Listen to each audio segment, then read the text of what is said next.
Looking at a legend in the flesh. Fresh about the kitchen to the check. Blew a quarter key on the set. Hold up. Pose. BB's in the chain looking wet. Deposit ain't hit the count yet. Shit ain't verified like my check. Hold up. Pose. Yeah.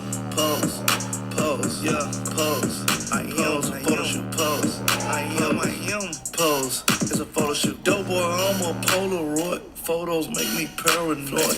Bitch up enough her camera phone. This that shit I be trying to avoid. Bitch, I ain't trying to make no blog with you.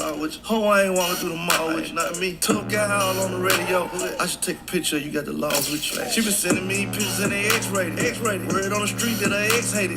He doing lame shit and I'm irritated. I don't do no fuck shit. I'm a haters, baby. She wanna eat the dick on camera. Pussy ball head like Amber Rose. Tight look right, that's a camera. Toe.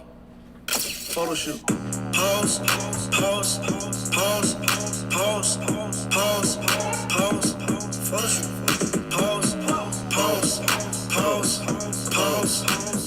Photo shoot. Pause. Pause. Photo shoot. You are looking at a legend in the flesh.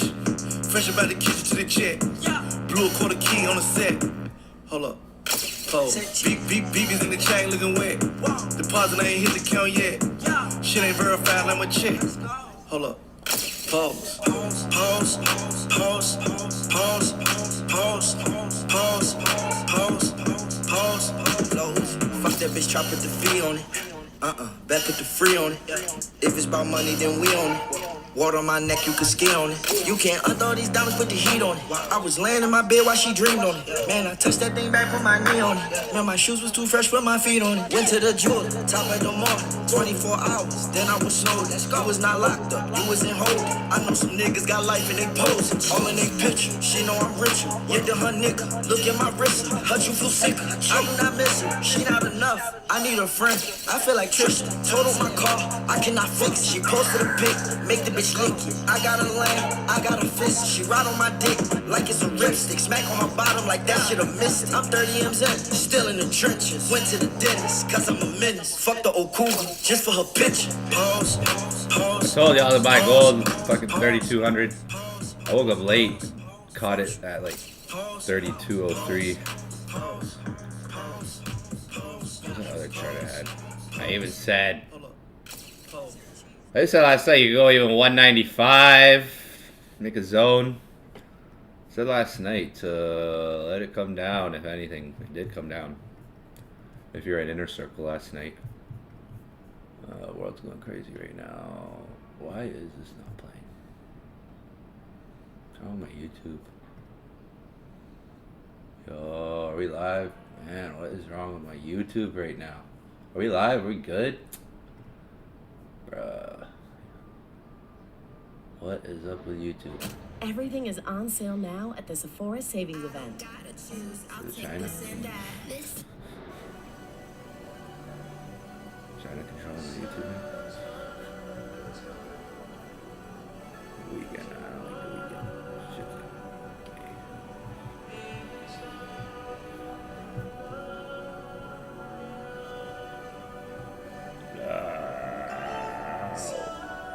Are we good? Stream. Our YouTube is being so weird right now. Oh yeah, gold bounced from 3,200. Yeah, my YouTube is being whack right now. Why is it being so slow? Hold your cash. Hold your Bitcoin. Hold your cash. Hold your Bitcoin. Buy a stack of BTC.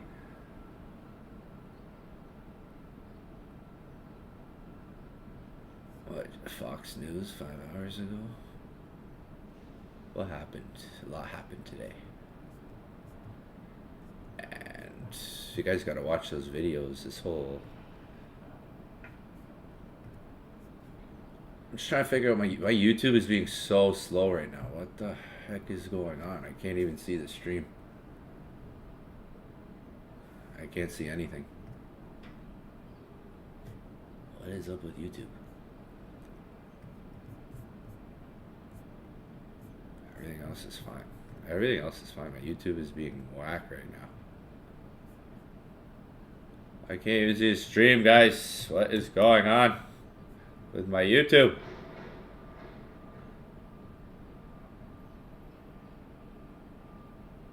Yeah, I'm still in gold. Should have had buy limits. I should have put buy limits. I thought I was gonna be up. Slept in. Made some. Should have had a buy limit there. It was just nice move. It moved. It was a good move from 3,200. It moved like $16, $15. Like good move. If you're like, might not be the swing. Like it just could swing up. It's only 11 a.m. right now. 4 hours still has to like reject. Maybe close bullish. If there's a 4-hour bullish close, it's like okay. Could maybe create a bigger move if the 4-hour closes bullish, because it's had like 1, 2, 3 down candles now on the 4-hour. So you need like a 4-hour bullish close for it to be like, oh, okay, it could push up more. We made a pretty decent move off of 3,200 this morning. I know we were live market open last night talking about like it coming down. That was the only thing I was like, I would rather wait for it to happen in the morning. It didn't happen last night, or London. Market dropped until the morning. London bearish, New York. So like London bearish. We talked about that in Inner Circle. There's a training on that in Inner Circle. London bearish, New York maybe flipping bullish. Yeah, let me know in the chat if everything's working. Cause my shit's all laggy. My YouTube at least. Can't even play song. Want some music. Oh.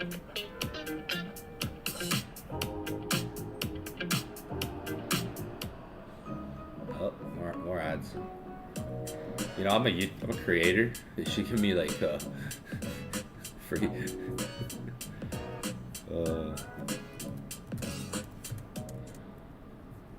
Yo, there was like 14 eCabs accounts in here I removed yesterday.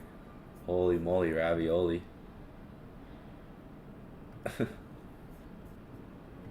See if there's any new ones. How do I check on here? I usually look on my phone.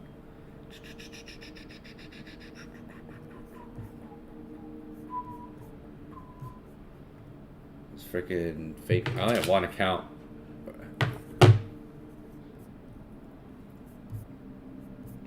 Yo, that video. There's a video I just watched. Should watch this guy's videos. Nolan. Shout out Nolan. Yo, real quick, I guess. Whoever he is. Yo, why is YouTube is being so weird right now? I can't click on anything on YouTube. Nothing. Can't see the chat. Can't see the stream. I'm live. I should let. What the frick, man? What's up with my shit today? Is China taking like our... What's China doing?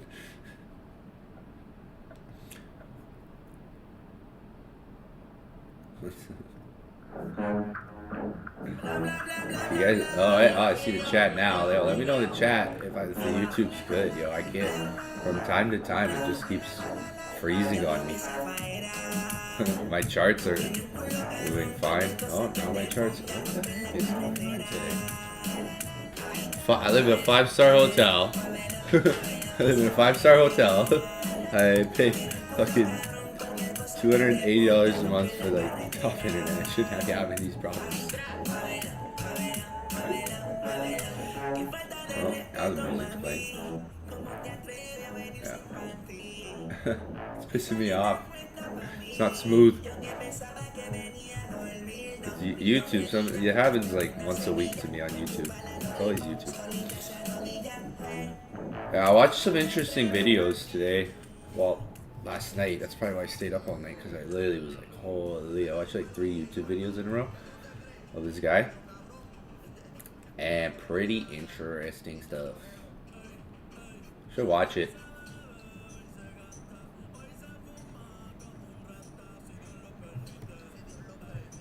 I'll put in Discord, but you should go watch some of the other ones. There's a lot of good information here on this guy's videos. He's talking all about this trade war situation, tariffs. And I watched this. He posted like when I watched it was like posted 14 hours. So it was like yesterday it was posted.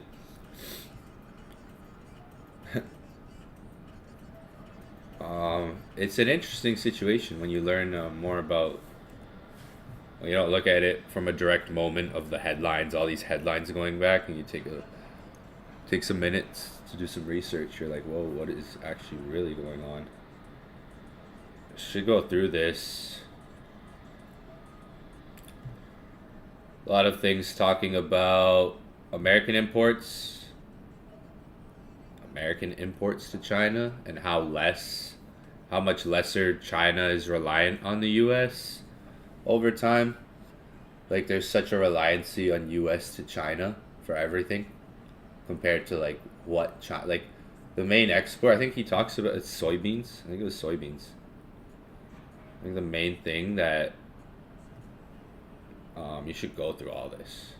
You're like, I think it was I think it's really soybeans. The main thing that USA exports to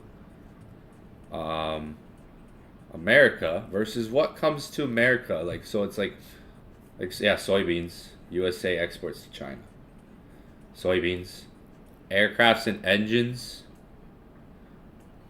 pharmaceuticals, petrol. It's not necessarily things like if you look at the comparison, China exports to US, smartphones is number one.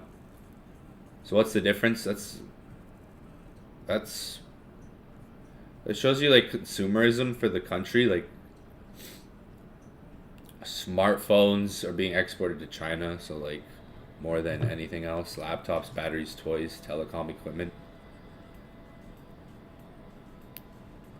That just means like forever, like all, like think about it shows how much more reliancy there is in their economy. Like their economy has more reliancy on what's there versus how much more consumerism happens from the West to there, and what is there. It's a lot of different things you should watch, like a lot of different things he goes through in this video. But it also shows how much reliancy, like how much more China doesn't depend on the US and they have other countries to depend on versus the US. Like it shows how much China doesn't even need the US, that they have imports elsewhere versus the US that, hey, if you go away, it's okay. We have Europe, we have this, we have that we could establish with, because we've been doing that versus what you've been doing for the last 20, 30, 40 years. So China's embassy is kind of laughing at USA right now because USA has revealed all their cards. Right, guns out blazing. Like literally actually laughing. They even said, quote, at the embassy they were speaking and saying, like, right now USA is turning themselves into a joke, it was said. And President Ching even kind of laughed and said, we're not really fearful of this. Because the tariffs, even this guy said the tariffs can go to any number. And it doesn't matter, like, where they'll, it's like, okay, you want to put it to 200%, 300%. You can't really kill something that's already dead. Like, okay, let's put it to 200%. What? It's like, it's already as bad as, like, let's put it to 500%. But it shows you how much corruption there is in American corporation. How much greed and corruption there is in American companies. Simple company like Nike, for instance. Whereas shoes, like shoes from Nike, can be made in China for $2, $10, but then we buy them in the store for $100, right? These tariffs are gonna cost a company like let's say like China makes a shoe. Let's just use Nike for $10. but we pay $100 for that shoe over here, right? The companies that, you know, Nike keeps the profit. The consumer buys the shoe. Nike keeps the profit. Whatever the cost fees, whatever other fees there are in that shoe, you know, cost fees as well. But these tariffs now put like the imports of that shoe. It's now going to cost Nike $12.50 for that shoe. Nike just might raise the price of the shoe to $103.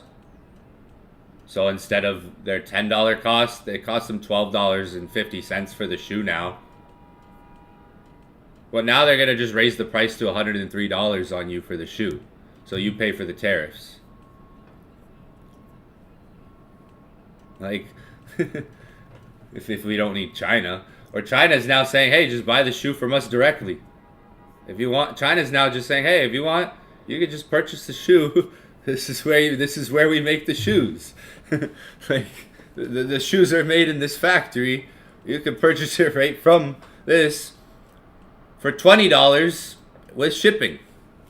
So it's like, or if you like designer brands, if you like Burberry and Versace and all that stuff, why go to the store? Just go to China, buy it from you like Hermes, you like those Chanel bags, why go to the store and drop 10 bands? Like, it's an interesting thing going on.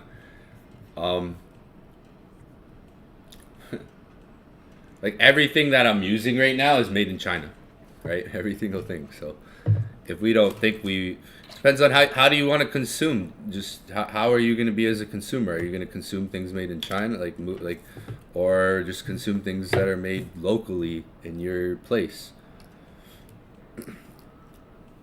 Consumerism at its finest. And then you have the Coliseum, so like UFC and like all that stuff is just like a distraction. The Coliseum of the U.S. These little rings, these arenas. Meanwhile, China, like Americans, like for the last 20 years have been distracted, consuming everything they can. Meanwhile, you have another country that's just way developed, probably 20 years ahead, way ahead of the U.S. I'm not defending China over here, but I'm just looking at the facts and the statistics, so it's real. The world we live in. They're probably laughing at us. Yeah, their GDP gets affected. Like, the GDP goes up, but it's like, okay, it's like, go watch this guy's videos, and he talks about a lot of info. What if, like, Joe Biden was just, like, the Sleepy Joe that made it like, oh, everything's bad, Trump's gonna fix things, but, like, it was just, like, Sleepy Joe just made everything terrible, and then Trump just is the reckoning force. You should watch this guy's videos. The madman behind the tariff plan, apparently, like, the person behind the tariff plan doesn't even exist. Like, it's out of a book. Like, the plan for these tariffs plans is apparently out of, like, a book.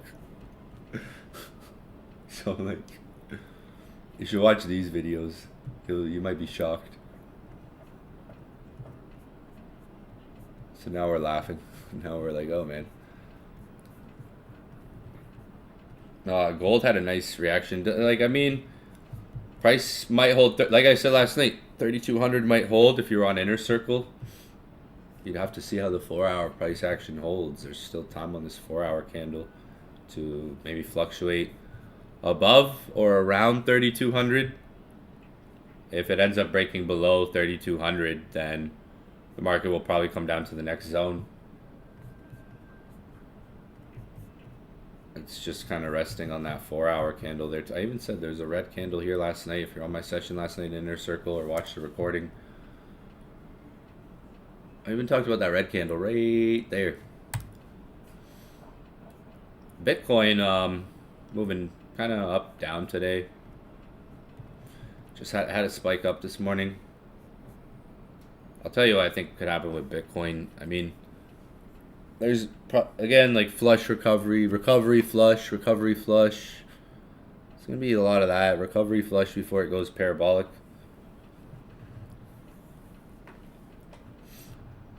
Recoveries flushes out. Recovery, remember that. Recoveries flushes out. Recoveries flushes out. More of that. Maybe for a little while.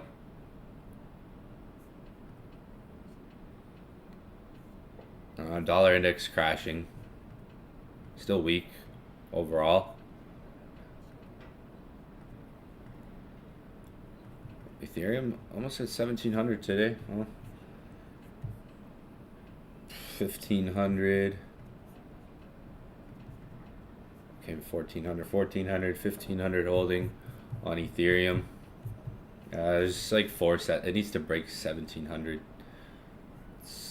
Force here. Maybe it just stays in here for until it's able to break. See this Ethereum 1500, 1400, some support there. So you're kind of just forming a range above that. Like you got, you know, some buyers coming in there around 1400, 1500 area. I can see not as much, like not as big buyers. So buyers here, buyers here. Buyers, you can see volume coming in, breaking up. This even created a higher high, broke some structure. You're in this range now, kind of above that 1400, 1500. There's not a buy setup on ETH, but like it's like you'd want it to break up. It could sit in the range. It could sit in this range more. I'm just holding ETH, not trading it. Last time I traded it was literally like, I think it was over here. There was like a setup over here. I put it in Discord too, in Inner Circle.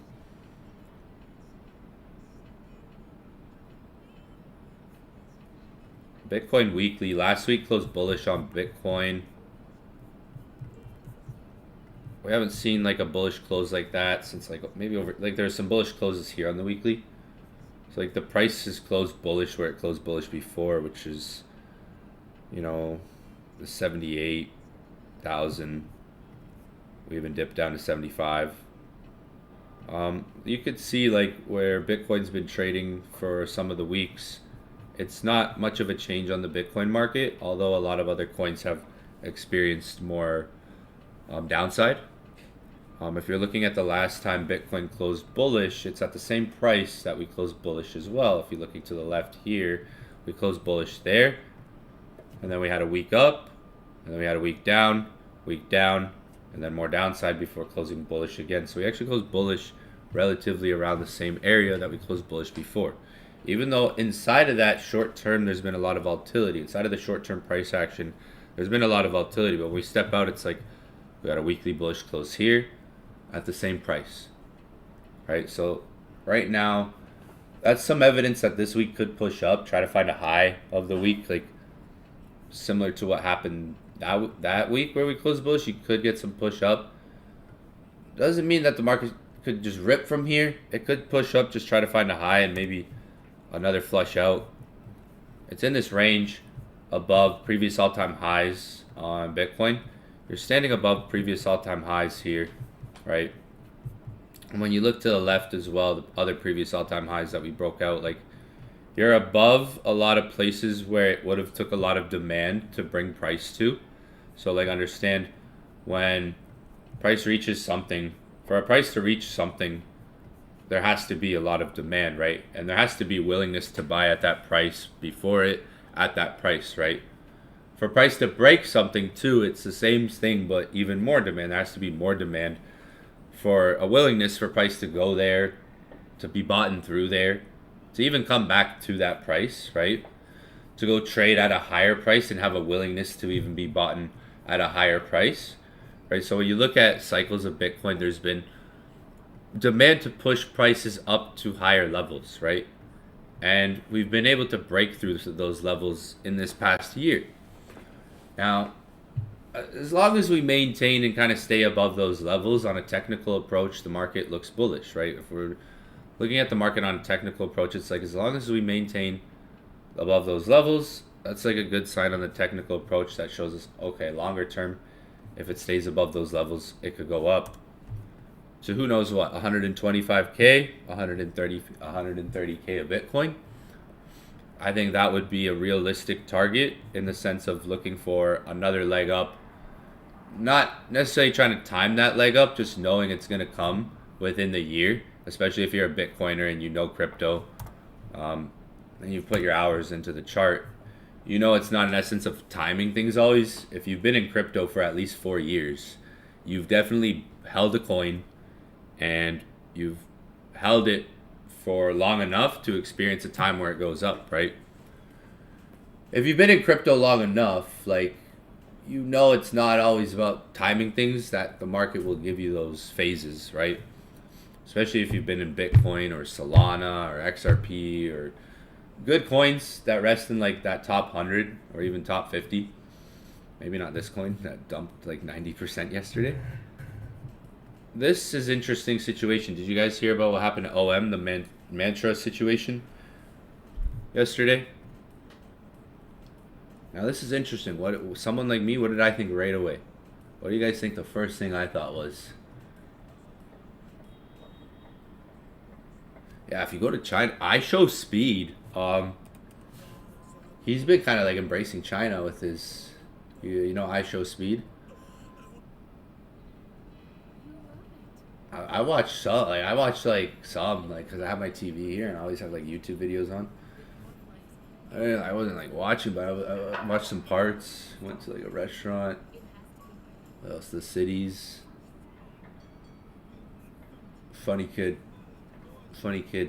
That kid shows you there's no kid like that kid. There's a lot of streamers, but that kid could go anywhere in the world, and he's huge.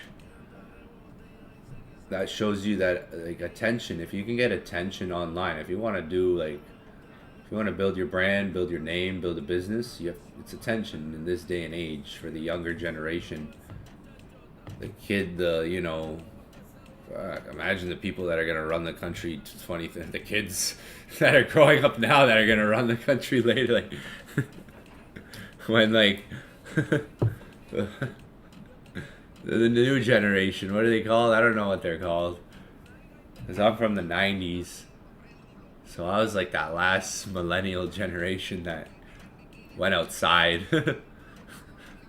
I was that last generation that was spending like 12 hours a day outside, 15 hours a day outside, drinking water from the hoses and freaking whatever, playing manhunt, whatever we would do. We would find climbing on schools, climbing trees, going in forests. I don't think kids do that as much any days. We would play road hockey. We would play whatever. We would do whatever. We didn't have phones, and we would just, you knew where to meet up. You would meet up at like the green boxes, like the electrical boxes or the hydro boxes or the forest or something. Kids these days I didn't even have, my mom didn't even let me have a cell phone until I was like a certain age. She's like, nah, you ain't having that until you a certain age. My mom and dad didn't even let me have. My mom and dad didn't even let me have a phone till like a certain age.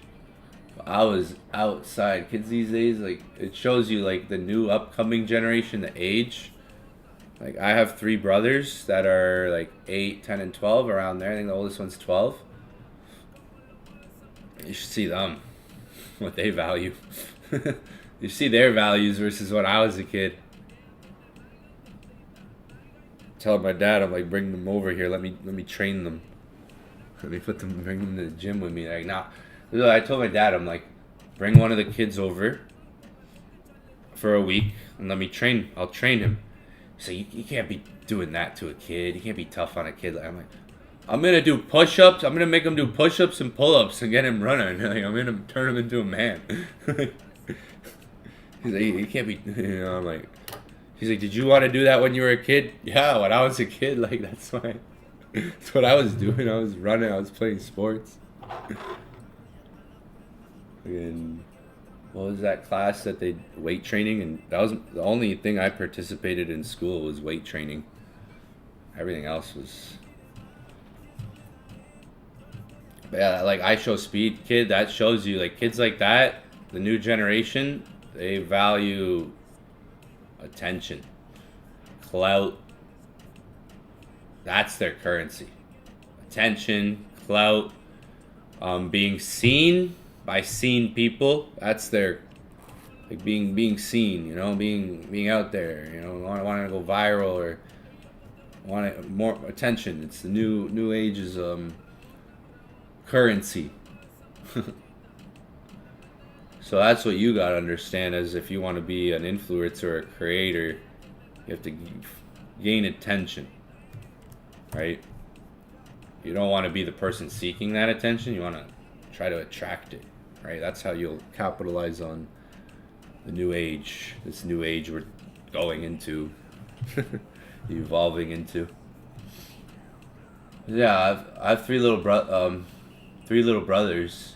They are a lot different than when I was a kid. They're quiet like me though. In a way, I was a quiet kid because from my brothers are my older brothers are like me, from my dad's side.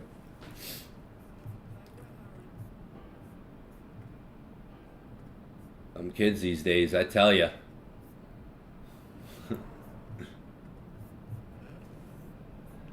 I asked some ones in like AAA hockey. They're all in like AAA hockey actually. They're all really good at hockey. Yeah, just toughen them up though. They all want to be streamers, Fortnite streamers. Like two of them want to be Fortnite streamers. Like, you know, when I was younger, I was a Call of Duty quickscoper I was playing for XGen. When I was younger, I was playing on sniper leaderboards, quickscoping, making YouTube videos, going like, I was #1 ranked on the MSR sniper leaderboard XGen. Some of you guys might not even know the language I'm speaking right now. I was a fucking geek. I tried out for a clan called like Skies Gaming, and my internet disconnected. Oh my gosh, I was so sad because I was wrecking it. I was in like I used to play video games. That was my life, so I actually kind of get it. For me, it was either I was gonna be in the NHL or get rich or play. That's what I wanted to do when I was a kid. Gold's pulling back. Nice little pullback. You had a 1 hour. If you're not in gold, this would be a time to maybe consider looking for entries if you don't have any entries on gold, because it has a pullback here. And yeah, you're getting a pullback, like retest of like almost 3,200, 3,205 area. There has been some accumulation around there. So it could try to hold that. You could see like that 3,200 area. If you're looking for a trade or maybe a potential reaction, this zone could maybe give you one more upspring. Like a spring up or potentially a breakout up if the market wanted to hold really bullish, like really hold this structure. Could just be a possible like spring up from this area. I don't know if you guys saw. So what do you guys think? When I saw this yesterday, the first thing I thought was, where's all that money gonna go? That's the first thing I thought. I didn't know what happened. I did some research. Some of you guys might have saw this. A crypto. This thing crashed. Yeah, market cap right now is 566 million. So it went, damn. It went from 6 billion. Yeah, it would have been it was at 6 billion, right? Yeah, it was at a $6 billion market cap. And within 30 minutes, this thing crashed. This happened yesterday. Crazy. First thing I thought was, where's that money gonna go? Bitcoin, Ethereum, Solana. That's what I thought. I'm like, this got wiped out in 30 minutes. Like, yeah. So I wouldn't buy this. If you're looking at this like, oh, it's a buy, I wouldn't buy this shit.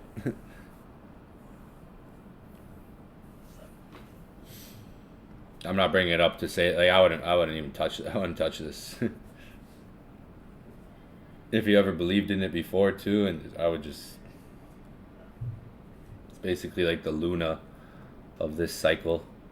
This is this cryptocurrency was up there in market cap. It had a six. It was up here, 6 billion. Wiped out in 30 minutes. Now it's number 85, 86 now. It was just 85 not long ago. 87 now. So I mean, yeah, like this is probably the last time I'll talk about this coin. Probably won't even look it up again. Like, I didn't even know what it was. I never even heard of this coin. Now it's number 93. Just losing money. 86, 93, 93. Yeah, so we're not safe in crypto. If you go look up what happened, why it happened, you could go on Twitter and find whole feeds and people who dissect everything that happened more than I will. But long story short, the people who had the coin, I think, had like controlled like 80 to 90% of the supply or something like that. Rug pull or there's a lot. I don't know. I didn't look into it because I know nothing about this coin, but I saw the situation and I saw it when it happened, shortly after it happened, and man, in 30 minutes, all that money gone. So I'm like, first thing I thought, it's like, man, buy Ethereum with that, buy Bitcoin. I'm like, where's all this money? This money just got wiped out, $6 billion in 30 minutes. Well, from 6 billion down to 569 million in 30 minutes. Yeah, so if you look at that coin too, I never looked at this chart ever in my life. I didn't know what this coin was, and I'm like, wow, it had steady price action and then just dumped yesterday. Like, it's been going up steady. I don't know what it is. Not rooting for it, not cheering for its comeback. Gonna leave it where it is. And now your trending coins today are the ones that should be. If you think about crypto right now, guys, the problem with crypto is this everything I just talked about too. Before I'm going to talk this new age of traders. It's the new age of like TikTok traders, social media trader influencers, people who have been trading for a couple of years, maybe even, or months, that think they know everything. Or people that listen to people that have only been trading for, like people that take advice from people that have only been in the game for 2 years, 3 years, and not even been in the game for 10 years, don't even have one Bitcoin in their wallet. The people I take advice from are wealthy guys that are like me, that act like me. Like I might come off hard-headed. The guys I've learned from, they're tough. They're the way they were. They're not like I've only taken advice from people in life that were where I wanted to be. Like, oh, you have 100 mil, you have 10 mil, okay. Not like someone on TikTok saying, buy this coin because it's gonna, right? And here's the problem with crypto, because I've been in crypto for 11 years. I've been holding Bitcoin since $800. So when I started, there was only this much coins, but there was this much money to go into those coins. Right? The money would go into this, as much coins as there were. 4 years later, there's this many coins. So the money is so much more spread out into shit. That's the word I'm going to use. Shit. It is spread out into no value. Something like garbage. Meme coins, altcoins that are just duplicates of other things. Mainly just like pump coins, pump fund coins.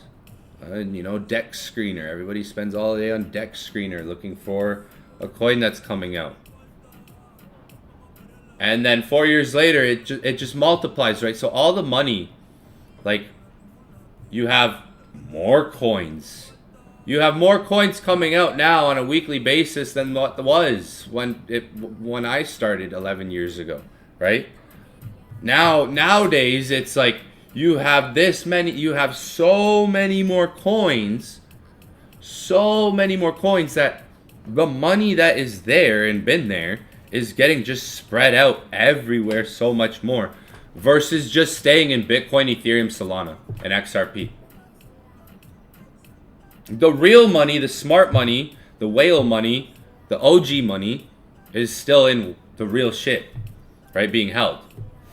Versus this day and age, because remember, I've seen it go from what, like 11 years ago to the last couple of years.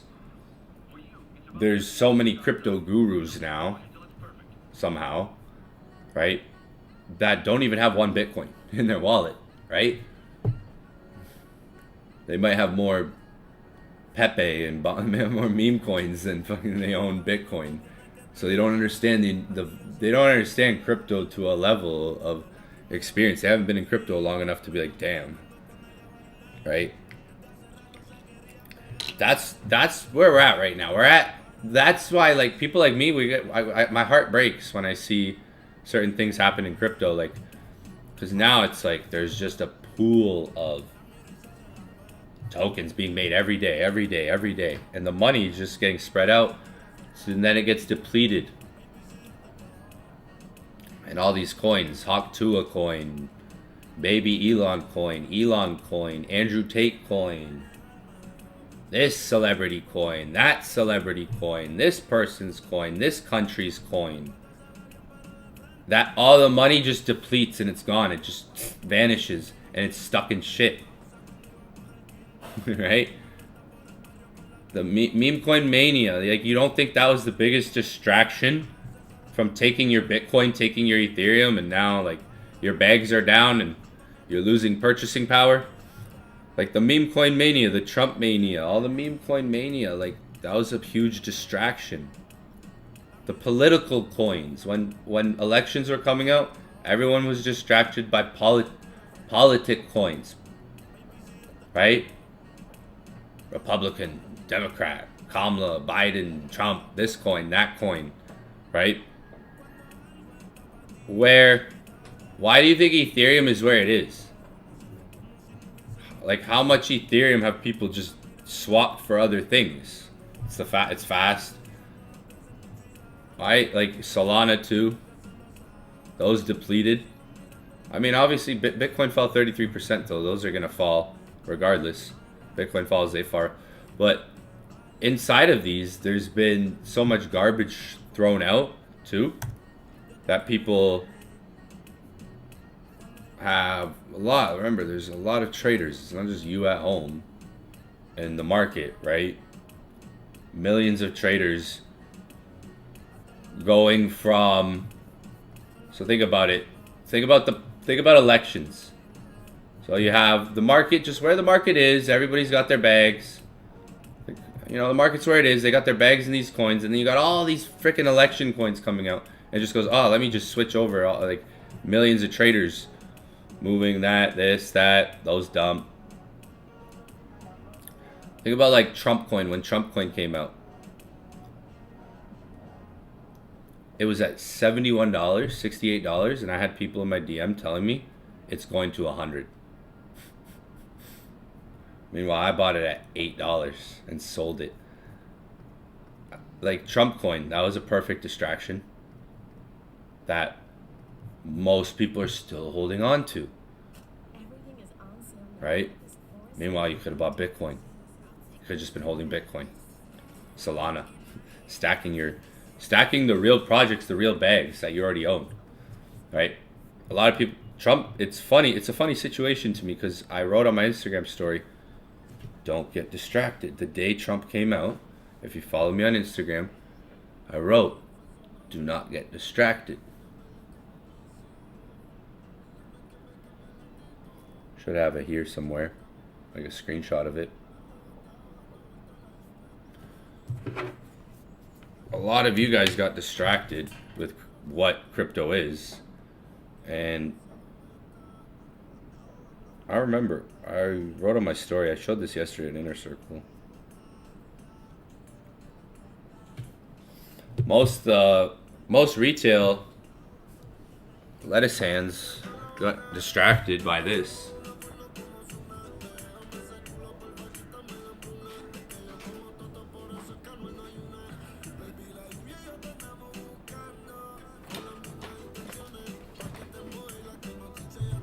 Like, what did I write on my story that day about Trump coin when it came out? Because I made like 71 Solana off of that. And I still have the Solana. I still have that Sol. I literally just kept it in Sol. The money I made on Trump coin, I literally just kept, still just sitting in Sol. I kept a little bit of Trump.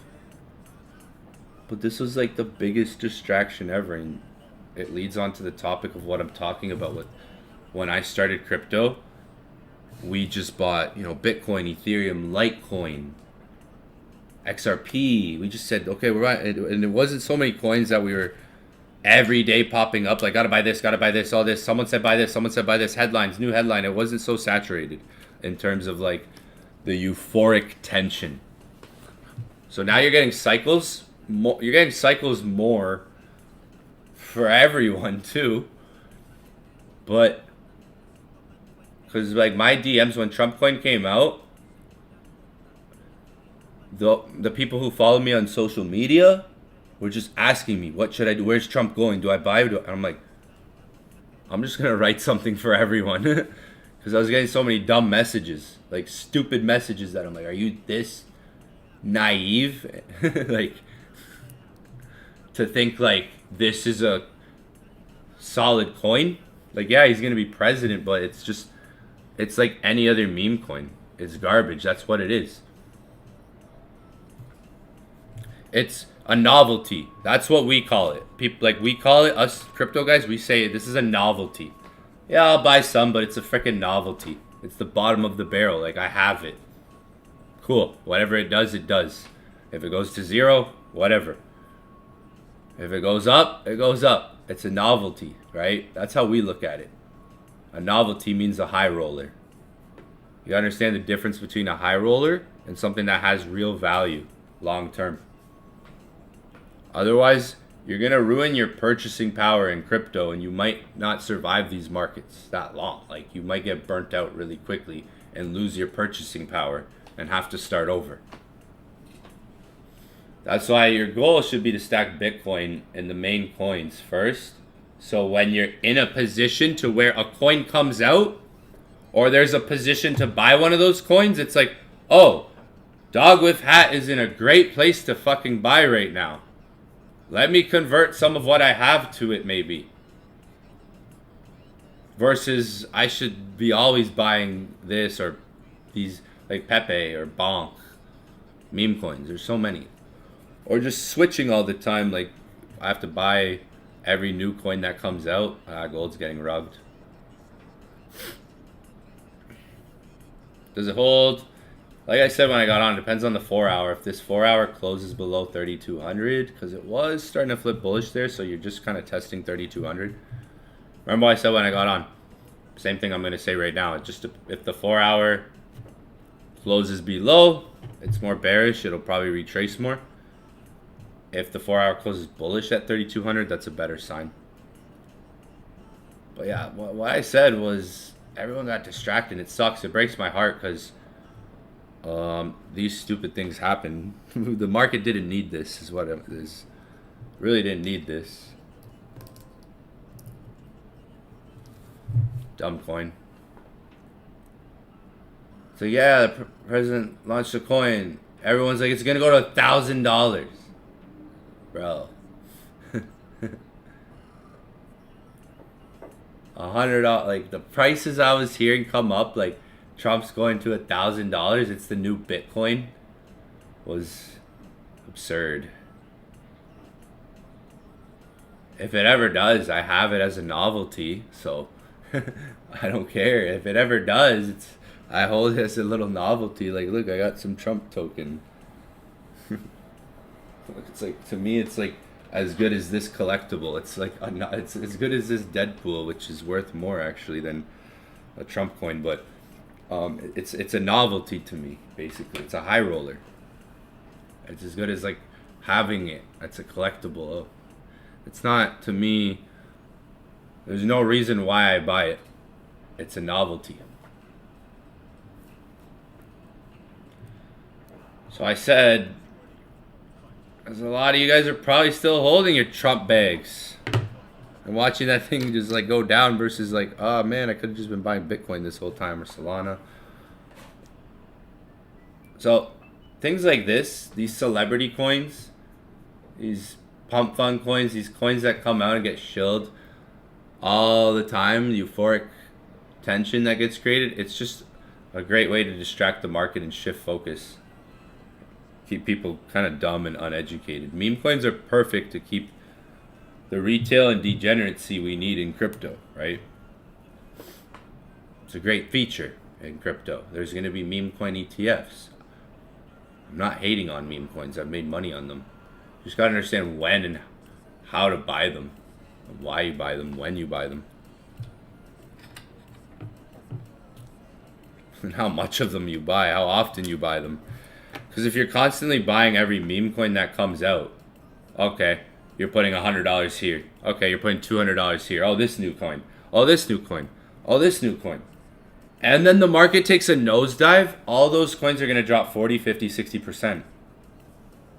So if you're constantly shifting your focus to new things that keep coming out, because what you got to understand, when I started, it wasn't always like, every day, new coin. Every week, new coin. Oh, look at this coin. Yo, check out this coin. Yo, bro, check out this coin. Yo, you got to buy this coin, bro. It's like, bro, chill. Like, like right now, it's like every week someone tells me a coin to buy. Or every week someone's like, Evan, what do you think about this coin? Evan, what do you think? And I'm like, there's too many coins. Like, there's enough coins to buy. Like, you're not going to find the top 7 like that. Or the top 10 coins like that. If you're just constantly buying new coins that keep coming out. If anything, you're going to deplete your purchasing power that way. Because if every week a new coin comes out and you throw 100 there, 100 there, 100 there, 100 there, 100 there, when there's a time where the market takes a nosedive, you're going to have shit in that time. Like right now, if some of you might be in that situation, right? Versus if you were just Bitcoin, Bitcoin, Bitcoin, you'd be like, maybe more laughing than like, kind of like me right now. Like I'm like, even though it's going down, it's still at $83,000 a coin. Versus every other project, though, it's showing you the strongest staying power, the strongest holding power.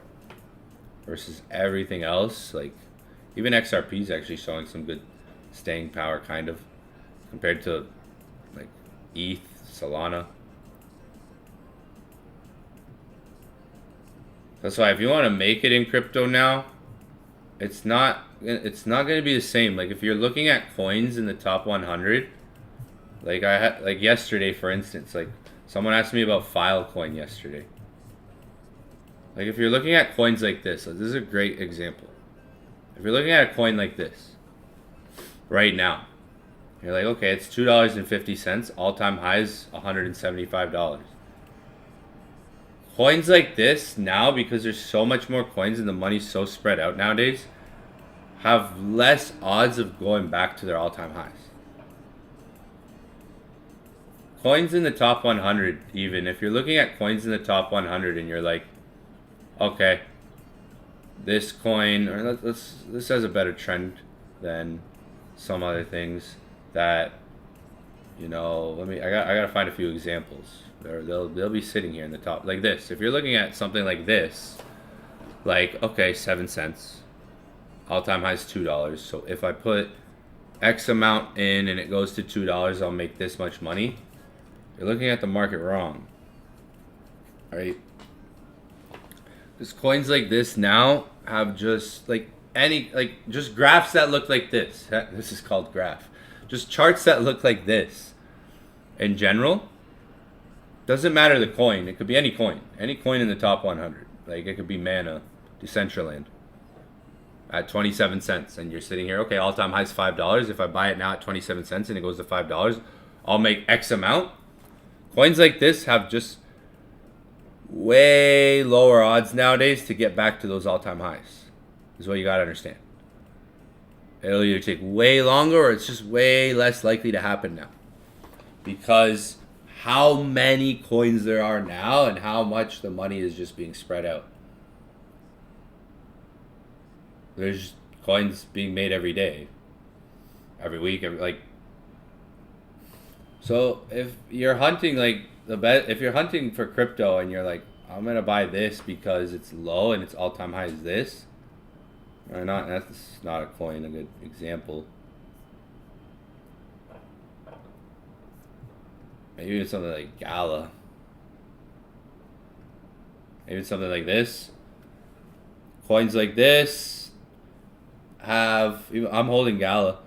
Coins like this have lower odds of getting back to those all-time highs nowadays, which sucks for crypto. It's going to be harder and harder as time goes on to get find those top coins. It was easier like 4 years, 8 years ago. Now there's just so many coins that every week every other day, every week, that I don't even talk, I don't really, I already got my coins that I'm holding. But even for the last year or two, it was like every week, yo, look at this coin, yo, look at this coin, yo, look at this coin, yo, look at this coin. Every time I did it, it was something new that just took away time from what I was already doing. What I'm already doing works. And it would just be more money somewhere else that might have not mattered, right? I'd rather just stack up the thing that I know is going to be worth the most in the future, right? If you know Bitcoin's expensive now, it's $84,000 a coin now, how much is it going to be in 10 years? It's going to be more expensive than all these coins, for sure. It's going to be more expensive than all these coins, right? You can't you don't pay for a house in cash fully, but you also can't just buy a piece of a house. You can't just be like, I want to buy 10% of this house right now, right? For later, whatever the hell. Imagine a house, being able to purchase, go to a house, just a house, look at a house and be like, okay, I want to buy 10% of this house. Just hold it. You could look at Bitcoin in 10 years. What's Bitcoin going to be worth in 10 years? Right? Probably the price of a house or more, or multiple houses maybe, depending on where you live too. Probably, let's say the price of a house, right? So you can't just go to a house, physical house, and be like, I'm going to buy a Satoshi, a couple Satoshis, right? I mean, if you're planning to buy a house, most people who buy a house, they set up a mortgage for 20 years. Maybe a 30-year fixed mortgage rate or a 20-year mortgage, right? Most people who buy a house, they go to a bank, they get a loan, they put some money down on the house, right? And some of you guys probably did that, right? In your life, some of you guys that own a house probably did that. You didn't just, the house you live in that you bought, you didn't just buy it full out, right? Maybe you did, right? Maybe you did, right? But most people, right, they set up a mortgage for their home that they're going to own one day. So when you look at Bitcoin, yeah, it's fucking expensive. It's always going to be expensive, however you look at it. So it's more it's not about the price, it's about how much can I get before the price goes to where it's going. It's not about, okay, it's $84,000 a coin. It's how much can I get before it goes to 200 or 500 or $1 million. We don't know when it's going to hit $1 million a coin. It could happen this year. It could happen in 5 years. It could happen in 10 years. That's the thing about Bitcoin. If you really understand Bitcoin, to its core, the price predictions for it can happen. It's not a matter of if, it's when. Bitcoin could explode to above 100K this month, right? It could move like that. So when you're looking at it, don't let the price keep you from owning something of the future, because it could drop to Let's just say it dropped to $65,000 today. Let's just pretend. Let's just pretend it were to drop down to $60,000, $65,000 today per coin. It's still expensive at that price. It's still out of most people's reach to buy one.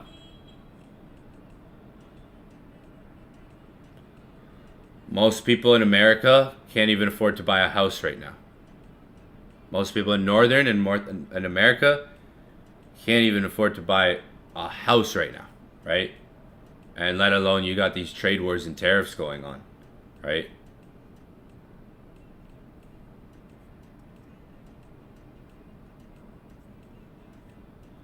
It could drop to $60,000 today and it would still be expensive.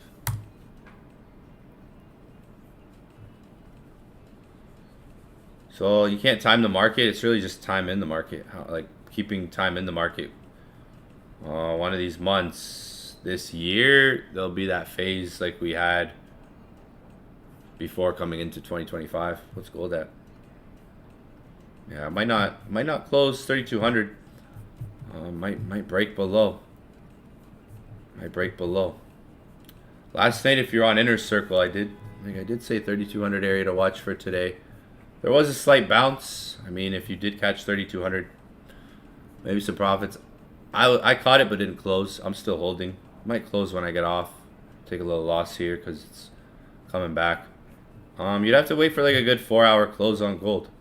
Like I said last night, if you're on Inner Circle, 3,200 would be the first area to watch. We're still kind of testing that on the 4-hour. Maybe it breaks below. Or you got 2 hours left till it closes this candle, so still some time to maybe where it could go up or break below. But like I said last night, just waiting for the just using the quarters. So I'm just playing off the quarters. Like I said last night, if you're on last night, kept it real simple last night. If you're on Inner Circle last night, all I had marked was the quarters. Remember, I was just saying I'm just keeping the quarters marked on my chart, the 25s, 50s, and 75s, and the zeros. And just going to work off of those this week. This morning gave us an attempt at 3,200. It's not sticking. It didn't stick. Not at the moment. It would have 2 hours left to see if the market kind of retraces and goes back up. 2 hours left on this candle. If in that 2 hours it can pull back up, then you have maybe a bullish close. But that is a maybe, depending on price action in the next 2 hours. That's all I saw last night was, like last night, I don't have the chart, but that's all I saw yesterday was to come down to here. Other than that, it would be waiting for a 4-hour bullish close to see, other than, if 3,200 reacts one more time. If not, it's waiting for a good 4-hour bullish close, whether that happens around here or lower at one of the other quarter levels. That's all I have marked on my chart for my zones this week right now, just because price is like all-time highs. So I'd rather use the quarters to kind of gauge those good pullbacks. So if 3,200 doesn't hold, I'll wait for 3,175 or 3,150 area. If it doesn't hold 3,200 today, wait for 3,175 and see how price kind of behaves around there. Or even 3,150 if it can go down as low as that. That's if it doesn't hold like 3,200. Right now it's testing 3,200 again. There's 2 hours left on this candle. That is enough time for it to go up or break down. There's a lot of time there on the candle to where it could bounce back up, maybe give you a reaction here. But that again is all I really see. All I'm keeping marked right now on gold is those quarters, like quarters theory, the 25s, every $25. That's all right now. That's all I got on the chart. Maybe those levels.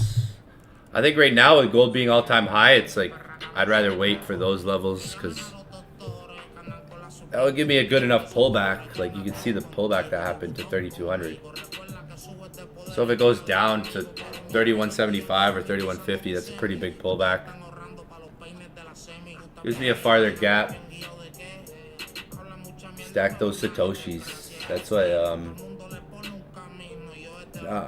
I didn't call it any. I just called up the zone, the analysis, like for gold. Like this, I just went over last night, like the 3,200 area, and I did push up last night and then came down. Like right after I got off, I think it ended up pushing up a bit, then came down.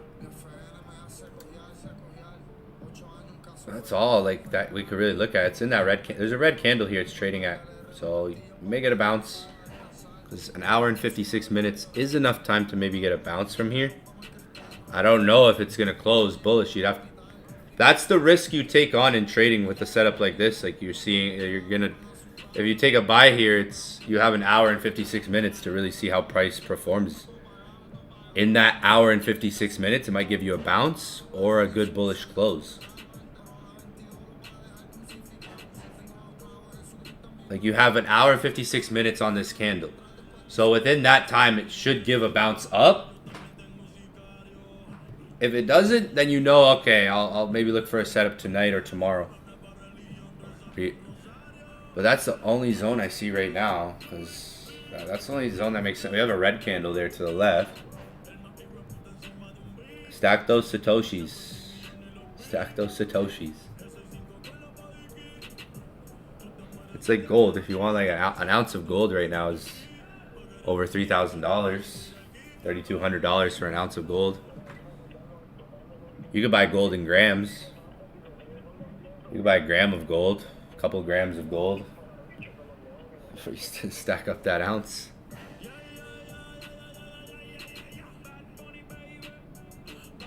You got maybe the 4 hour could bounce here. How I look at it is there's an hour and 55 minutes left on that candle. That's enough time for it to bounce or create some buys off of here.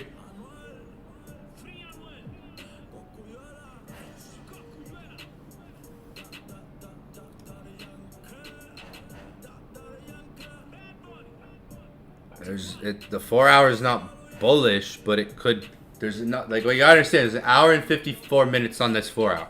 So if it's gonna close bullish, it would in that. Like it's not a bullish 4 hour, but it could potentially close bullish. That's kind of like the risk you take on in trading. It's like, okay, this candle could flip bullish. I'm willing to buy to, you know, see if I get that because I understand it could bounce here too. You could wait for a bullish close. That would be either this candle or the next one, depending on how this candle closes, right?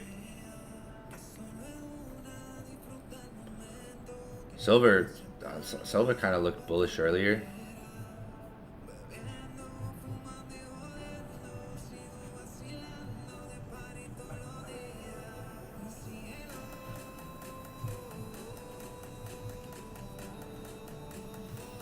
Silver's like chilling on this $32 zone.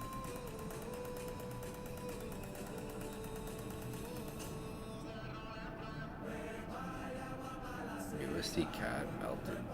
I told you guys beginning of the year that USD CAD sells are gonna happen this year. 15-minute close bullish there, so yeah, I see what you're saying. Yeah, the 15-minute, yeah, could bounce up.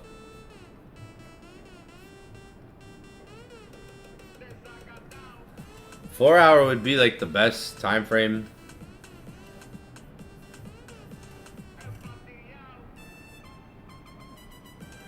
London's closing, so it's like we dropped pretty much. I mean, from last night till now, it pretty much dropped on the 4 hour, if you consider.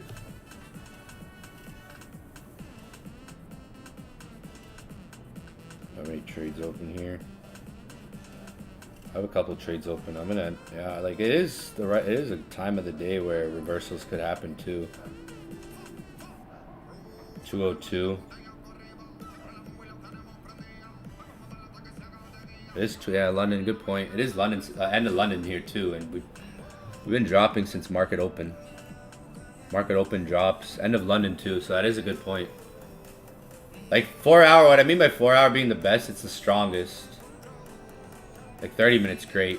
30 minutes more accurate than 15 technically, because it's anything up is just more accurate. 30 is great, 15 is good. Like, I mean, yeah, we dropped since last night. It would be really nice if this 4 hour or the next one could flip bullish. It's been dropping the last set of candles.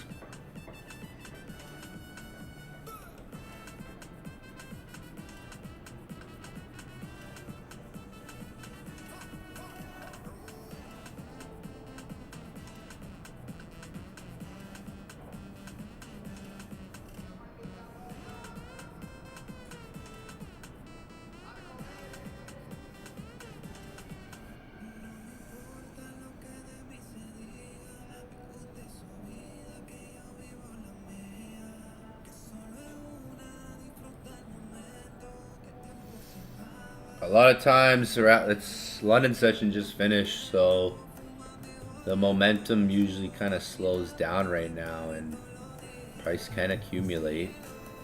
There was a 9:30 reversal this morning, and usually that sticks. It didn't stick. It came back to where it reversed this morning. Usually that 9:30 reversal can stick. It's like a midday reversal.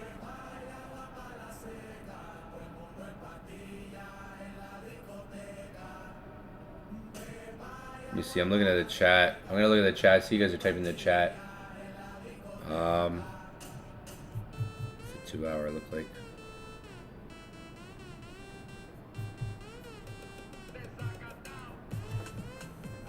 Hour and 50 minutes. Enough time for it to bounce.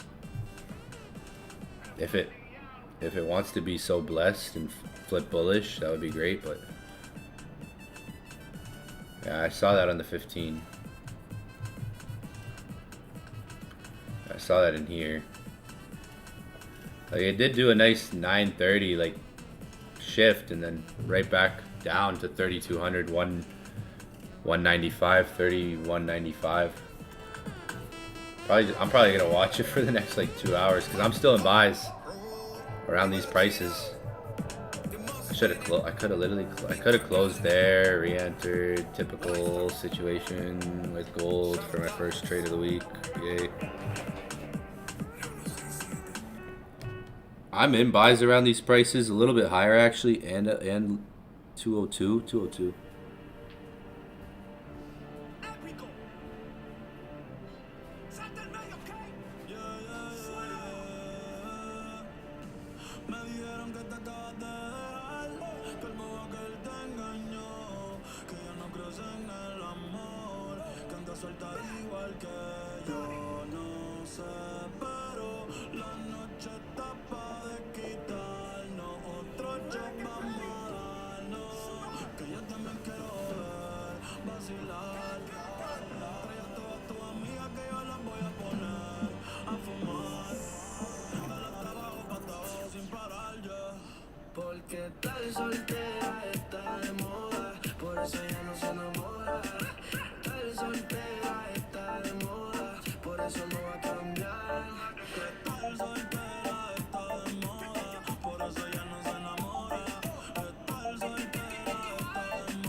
I'm gonna see how it reacts this afternoon.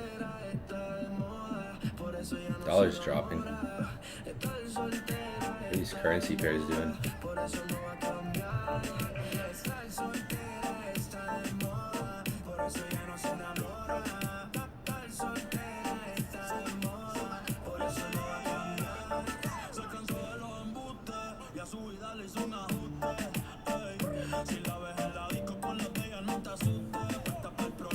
GBP Japan's dropping too. Stocks dropping today. Stocks dropping right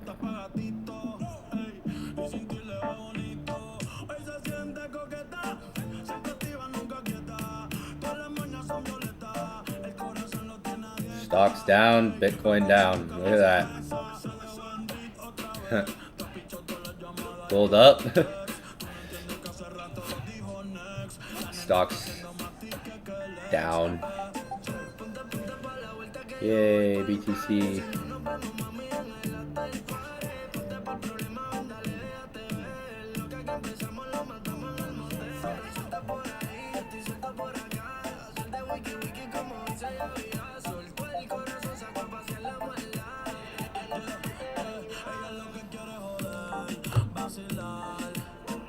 Yeah, like 15 can confirm stuff. Breaks the structures.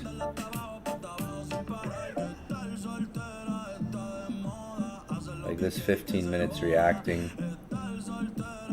Gonna maybe close bullish.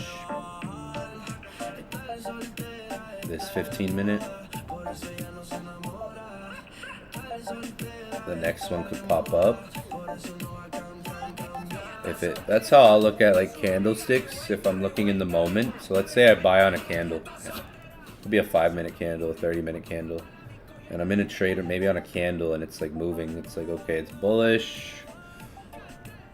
I can look at it from different time frames. Like I could say right now the 15's bullish. It's closing in 30 seconds. The next one maybe brings me a push up, continues its momentum. That concept I can look at any time frame. This could be a 1 hour, and it could be a 30-minute, a 1 hour, same concept, right? Where it's like the next 15 minute could maybe carry on some of that momentum. When you're looking at like a 15-minute close, like it might be faster. It could be just like, see this right here. This went down, popped up, and you got like bullish close here, and you gotta move up. Here there's a stronger candle that closes bullish. The next one wicks down and still goes up, but flops back down. The 30-minute probably end up closing stronger here. If you look at this from a 15-minute, be like, okay, maybe this next 15 pushes up a bit. But that still leans into the 30, which is like, okay, if that happens, that means the 30-minute closes bullish. And then it's like waiting for the hour to close bullish. If the hour closes bullish, it kind of leans up. See, it's like, okay, if the 15 if this 15 right now closes bullish, that's good for the 30-minute. If the 30-minute finishes bullish, that's good for the hourly.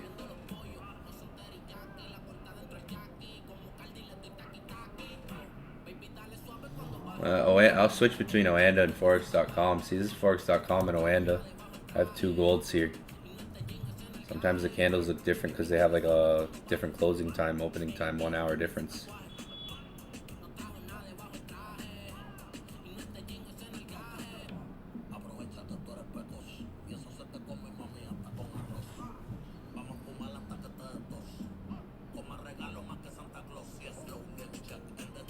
Depends, I might have been on Oanda or Forex.com.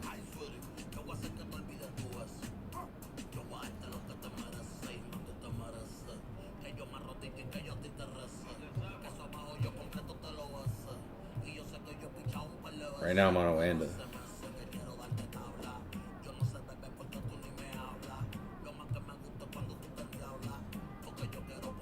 It should be, we're getting about afternoon. This time of the day, we sold off.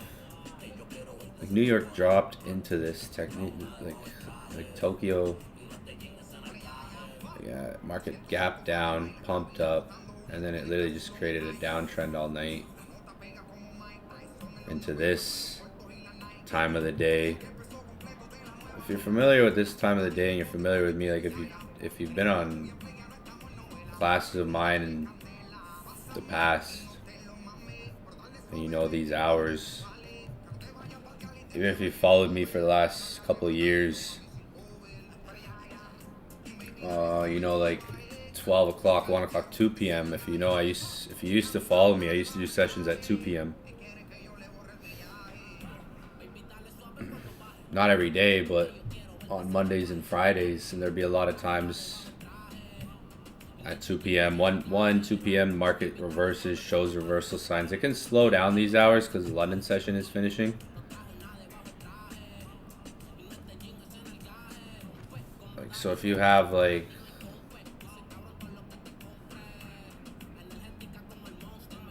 I still have that there. Like London session finishes these hours and you still have New York. But it's like lunch time for New York right now. Noon, going into like the afternoon. Maybe it's lunch. It's a lunch break. So like if you have like, let's say you have a morning where, let's say you have a morning and gold's just trending down the whole morning. And then you're around these hours. Let's say it's a morning where it just dumps $50 or something. Or even London. Let's say London and New York. Like it's just dropping. These hours are good times to look for reversals when London session is closing, because that volume starts to die down and switch over and get reversed. So between now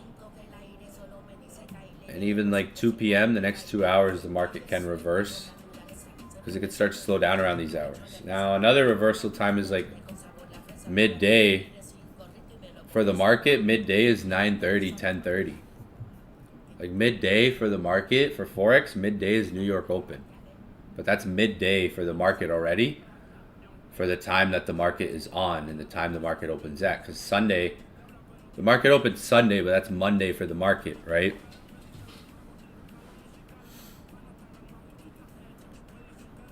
So on like 9:30, like New York open hours. That's why I like London bearish, New York bullish. I came up with that strategy like 5 years ago. London bearish, New York bullish, or vice versa. London bullish, New York bearish. Because I started catching on to that. I would see a lot of mornings where London would drop, and then, you know, maybe 8:30, 9:30, or 9:30, even 10:30, the market would reverse, like New York open hours. You get mornings like today is a full, like, it feels like a full down, like Tokyo went down, London went down, and you even had bearish pressure coming into New York. There's a high here that broke structure, coming into that imbalance, like very close. If we're looking at right here, there's a high, low, break of structure, pullback. So if price action wanted to stay true here, this would just need to keep going up and break the high. That would be great.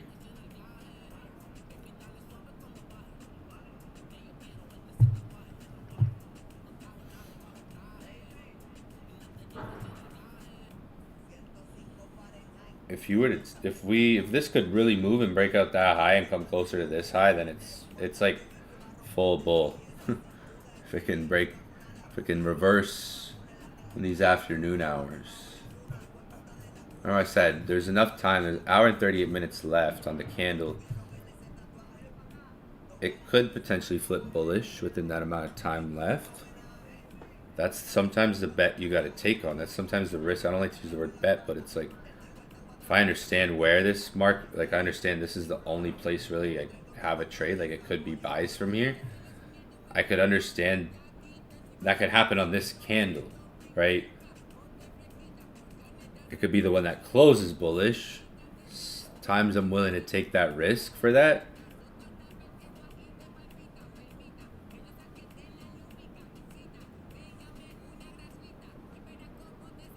Is my end a different? Interesting. I don't know. I don't know what I did to my candles.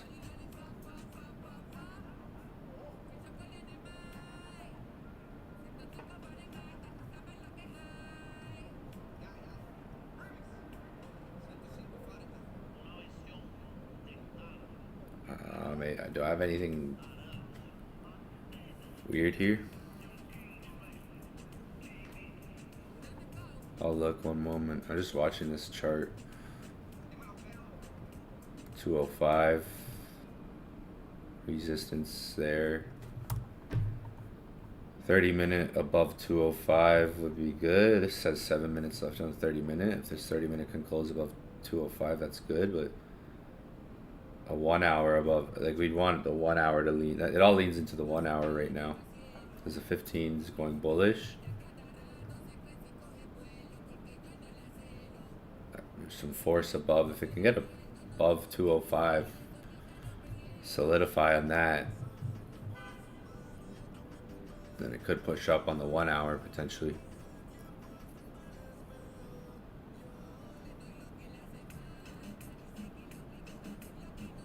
Like a close above 205 would be nice. That would turn the 4 hour maybe more green.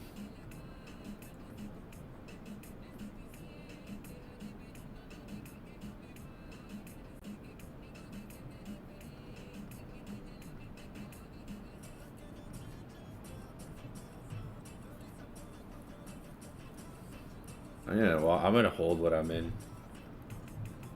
for the afternoon. I guess the next hour and 35 minutes. Maybe they push it up, market close. Like they do that a lot in the last couple of months. Before the market closes, they always tend to push it up right before it kind of closes. They've done that a lot. Some of you guys know exactly what I'm talking about because you've been on the charts when the market closes. I don't know if all of you guys have recognized that in the last couple of months. Even last week and the week before, like a lot of days where in that final 2 hours of like before the market closes for the day, they push it up. I noticed. I don't know if I know some of you guys for sure know exactly what I'm talking about because you've probably been on the charts at that time.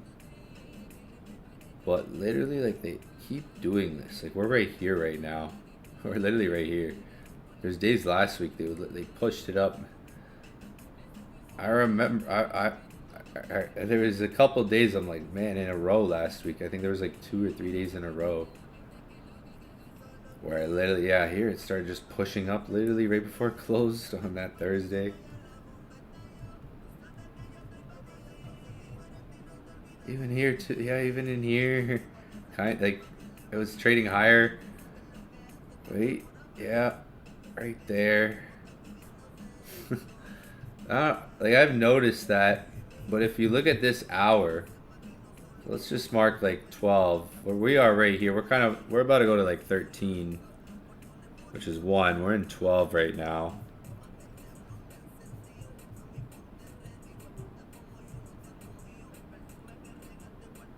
I want to find some days where it went bullish at these hours, after these hours. I've seen plenty of them over the last couple of months where maybe like in this hour range that we're in this time. Yeah, they tend to be fishy with that. They push it up a lot of times right before the market closes. You'll notice if you really pay attention to it. But this hour alone that we're in right now, like a lot of weeks, I've even called some setups out at some of these times where the price is dumped into these hours. See, that's a 930 reversal right there.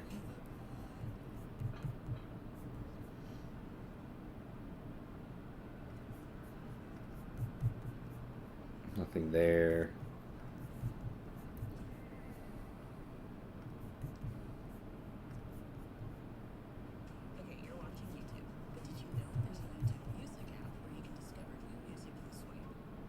Oh, this one went a little bit before. I've noticed several weeks of this because when you're on the chart, like you'll notice this by keeping up with it, the chart, paying attention to certain times of the day, how the market's moved, and okay, the market dropped today. What time is it? A lot of times this hour is giving us buys afterwards. Like this was Monday at 12 p.m. London session closed. You can see the price before that was dropping into it. Maybe before that went down a lot, then came up. Afterwards went up. Next day, not right at 12, but like the same hour, 12, 12:30, which we're in right now, 1. Reversal after. Not every day, I would say. I mean, this went up and reversed down after. But like, look at this one right here even. Like, this is a good day. This is a good example. This was Friday. But this is Friday, so not the best example, actually, because the market closed. But this is a good example of the market dropping all morning and slowing down end of London session. So that can happen. Like, the market can drop all morning. It can have mornings like that where it drops and it just keeps dropping for the morning. End of London session is when usually that momentum will switch over. Here, like, look at these 2 days in a row. You can see 2 days in a row here, price did the same thing, going into the same hour, pretty much.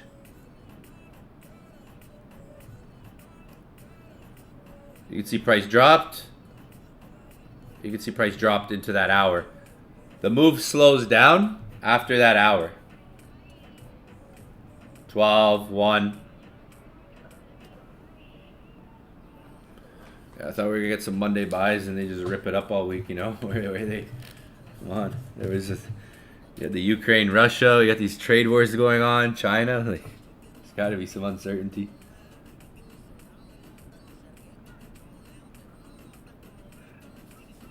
Where are the Monday buys, man? Like, send this thing to 2025, please. 2050. Or 3020. 50.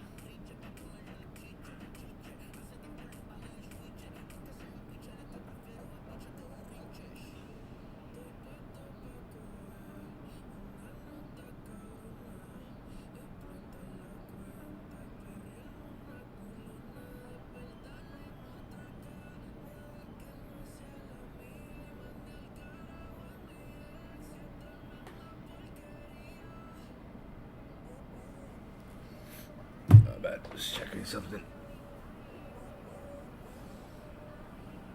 Is the market bearish for the next few days? We'll see. I mean, stocks, they're holding their horses, taking their time now. Stocks are down, but that isn't like stocks and gold don't always correlate. Like stocks can crash. Usually when stocks drop, Bitcoin drops more than gold will. Gold can just have its own demand. And you'll see times where gold is just like, if you've been paying attention to gold the last couple months, there's been times where it's just had its own setups versus every other, like the stocks and everything else that dropping or crashing or bleeding out. There's been a lot of times where the buys have just been there for gold and how it's trading. We've been taking them kind of how it is. Approaching most dips like it's a buy the dip situation that happened on the 4 hour, especially. If we see good ones on the 4 hour or the 1 hour.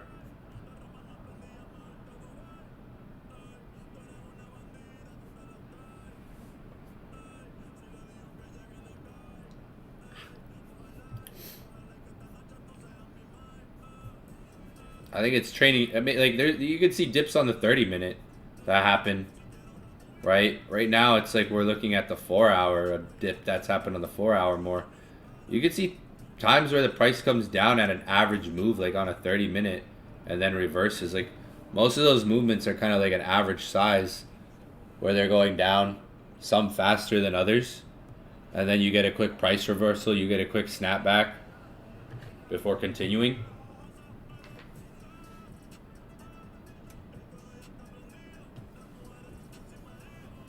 Yawning.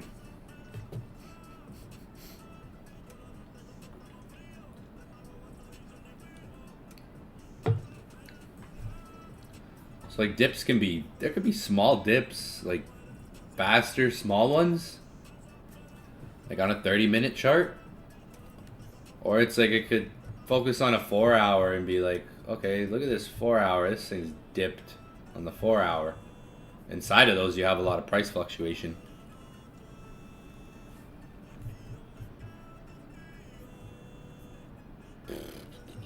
Let me see something.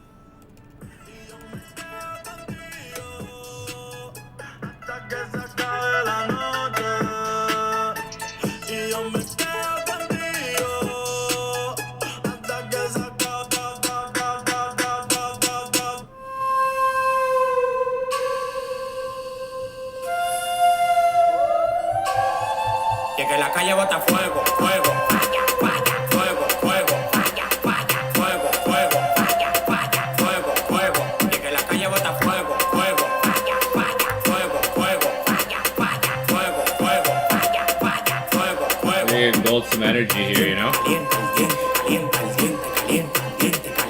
Some fire. A mí no me compare que yo tengo para comprar la competencia. Yo firmo el movimiento entero con su descendencia. Todos los días voy para arriba y tú te desesperas. Y cada vez que subo un piso quito la escalera. Todos los demagogos me lo quite de la vera. Y como quiera se quieren quedar pegados en la tetera. La calle tiene fuego, la calle tiene falla. Como quiera que la tire, el alfa no la falla. Todo el mundo me quiere, yo tengo los chavos. Y las mujeres me lo lamen como en la paleta del chavo. Hasta los demagogos me dan palo. Tú quieres que te mate a tiro, que te mate a palo. Llegan los queques, llegan los queques, llegan los queques, ya, ya. Llegan los queques, llegan los queques, llegan los queques, ya. Que la calle bota fuego, fuego, falla, falla, fuego, fuego, falla, falla, fuego, fuego, falla, falla, fuego, fuego. Al diente caliente, al diente caliente, al diente caliente, diente caliente, diente caliente, diente caliente, diente caliente, diente caliente. La calle está en fuego que yo no te queme. Tú quieres ser yo, quieres mi ADN. Ya yo soy leyenda y todavía un nene. Ella no te menciona ni menos si se viene. Si explotan se quedan como Pompeya. Estás escuchando a la nueva estrella. La disco prendida, traigan la botella. Pidan más, que con esa no me da. Que puta felicidad. Hoy a todas se le da. Ey, shh. Toca callado, no damos detalles. Ey. Baby llamó pa' que yo la guaya. Indica mi loco, dame la luz, luz. ¿Quién puñeta eres tú? Tú eres un demacá, tú eres un demacá, tú eres un demacá que Kiko.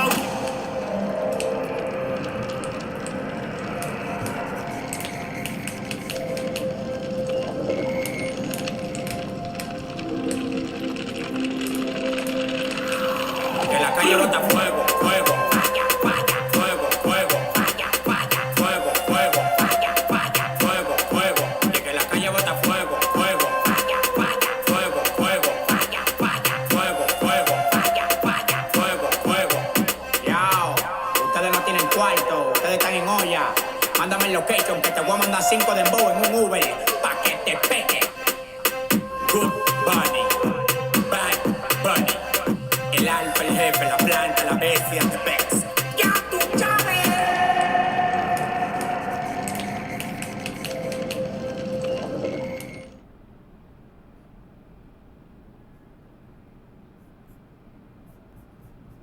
Goldman Sachs. I don't know if you guys have been reading what I've been reading. I've just been reading. Goldman Sachs. But look at gold, like stock companies that are doing well right now and ETFs that are doing well are things that mine gold. Indexes or funds or stocks, companies that mine gold, ETFs, GDX has pumped. Not. So we'll look at, here's December, it's been going up, and then it kind of had a pullback, and then there was a huge sell-off. They're saying, mother suckers.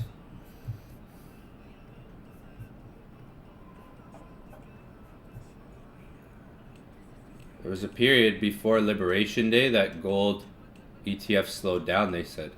So gold investors slowed down. I don't know if you read some of everything there. But now it's saying that it's on the surge. Gold mining, Van Eck Gold Miners company doing well.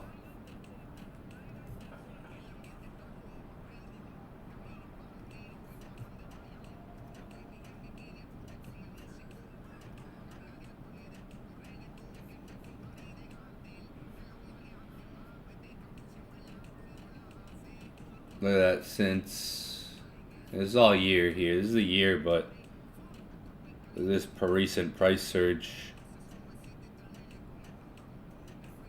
More inflows happening for gold ETFs.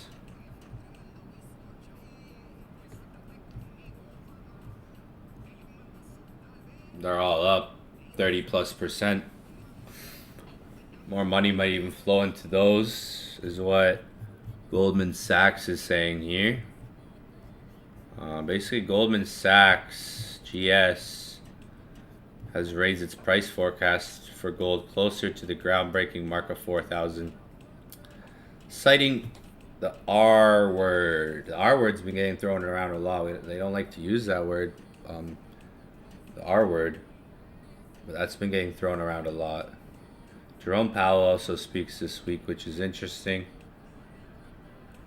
Central bank demand for metals. So we have some different prices here that are being mentioned, like 3,700, 3,650, but the closest one is right here, 3,550 per ounce. That's the closest one that's been mentioned. The bank also nudged up its central bank demand exception to 80 metric tons per month from 70 tons. Oh damn, that's a lot of gold, damn. Metric tons. These guys are working in tons. Over here got some ounces of gold. I got ounces of gold. These guys, they got tons of gold. Billions.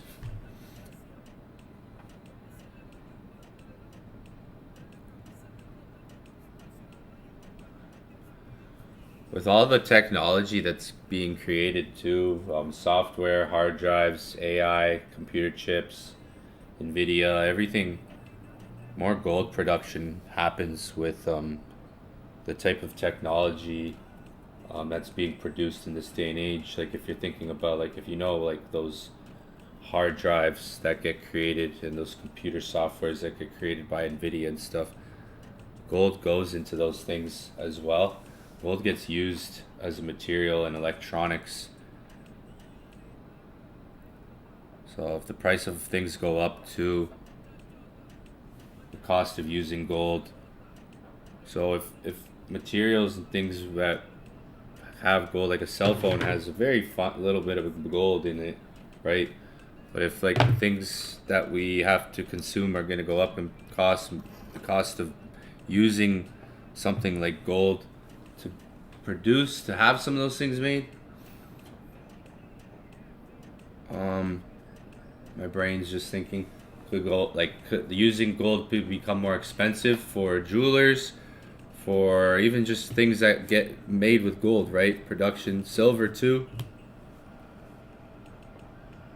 Especially with these tariffs, if China doesn't need USA. I think USA understands that, and what Trump's doing is really exposing how weak USA is actually, and how reliant they are and not so self-dependent as a country. I think like what he's trying to do is make the country richer again as a nation itself. But for the last, I don't think the guys realize, for the last 20 years the country's been dependent on China for a lot of things. So like your frenemy, it's a frenemy. Did anyone get in gold? I told you guys I was in. Maybe we get a good 4-hour close and this thing rips up. But Goldman Sachs, like that's Goldman Sachs. Like you have me talking to you obviously on a daily basis, but like this is Goldman Sachs, all right? This isn't me. This is Wall Street saying this, all right? Wall Street, all right? I have my feelings, my opinions, my biases, but this is Wall Street, GS, right? So if a recession's occur, man, like inflation's what? Below what? What was inflation? 3.5% or whatever. I think like we might be in. If we're not in one, we're close. We're pretty damn close.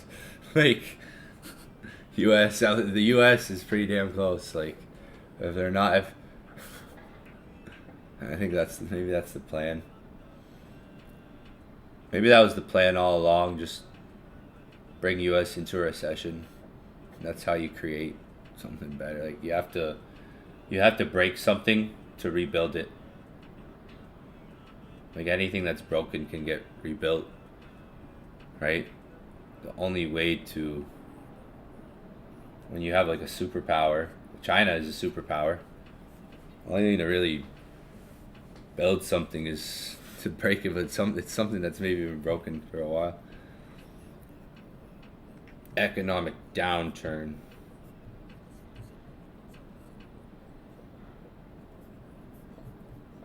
Yada yada yada. That was on Bloomberg. So Bloomberg. Here we got a Bloomberg one. Bloomberg just posted this. $1.99 a month. Damn, y'all. What's that, yo? What's $1.99 a month? $24 a. Damn, yo. So you want me paying that for 20 years? All right, man. Like fuck. Bloomberg even posted an article. Can't look at that one though. Apparently I'm broke. Can't get $1.99. Claim this offer,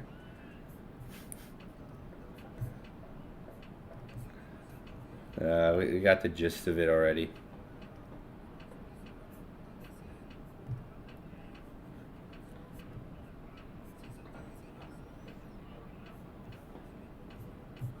Yeah, the other one was better. I think that first one I clicked on was like the best one. Yeah, this one was good. So again, nearest one's this. Their nearest prediction is this. Oh yeah, you could look at 4,000, but the nearest is the quickest to capitalize on if it goes there. Based on rates based on ETF flows, revert to our rates. I think this is something. What does it say? Interest rates. Something here. Interest rates. His pause.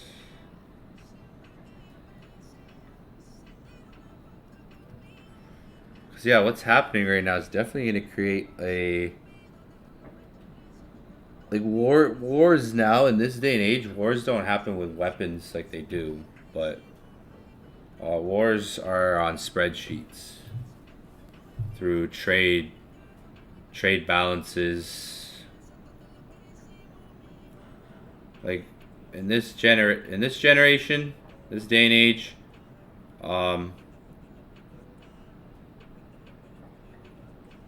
the battles are more fought for machines, dominance, technology, spreadsheets, supply chains, trades. So supply chains, silicon, lithium, and ammo. Like this is the new ammo in this day and age. Technology, right?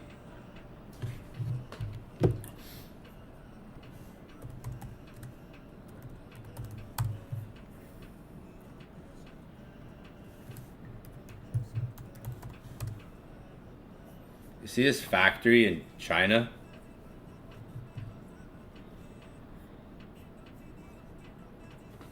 It's as big as the state of San Francisco. This factory in China alone is bigger than all of San Francisco, right? The BYD factory. These cars, so there's a battle that's going on that people don't even know. These cars, they're trying to be sold to in Europe. Like these cars that are made in China, right? They're not going to the States, and they're not planned. They weren't planned on trying to go to the States, right? These BYD cars. So this, I think when Trump figured this out too, this like Trump like China's way ahead of like Tesla is the only company in America that would stand a chance of competing with China's, and Nvidia's an American company, but like a lot of the, like, Apple doesn't make their phones in America. Tesla, if you think about, like, Elon Musk and his companies, that's the biggest, like, innovation right now in America versus what China has. Like, Elon Musk is a genius. Like, he's look what he's doing with aircrafts, solar and space. China, they are. Tesla's probably the only company that stands a chance in this technology machine race against them. Look at this fucking car. You serious? Like, come on. That factory alone, again, it's bigger than all of it's 10 times the size of Tesla and bigger than all of San Francisco. Just a factory. Okay? So, like, spreadsheets, trade balances, supply chains, control, power, prosperity, influence, machines, solar, lithium, silicon.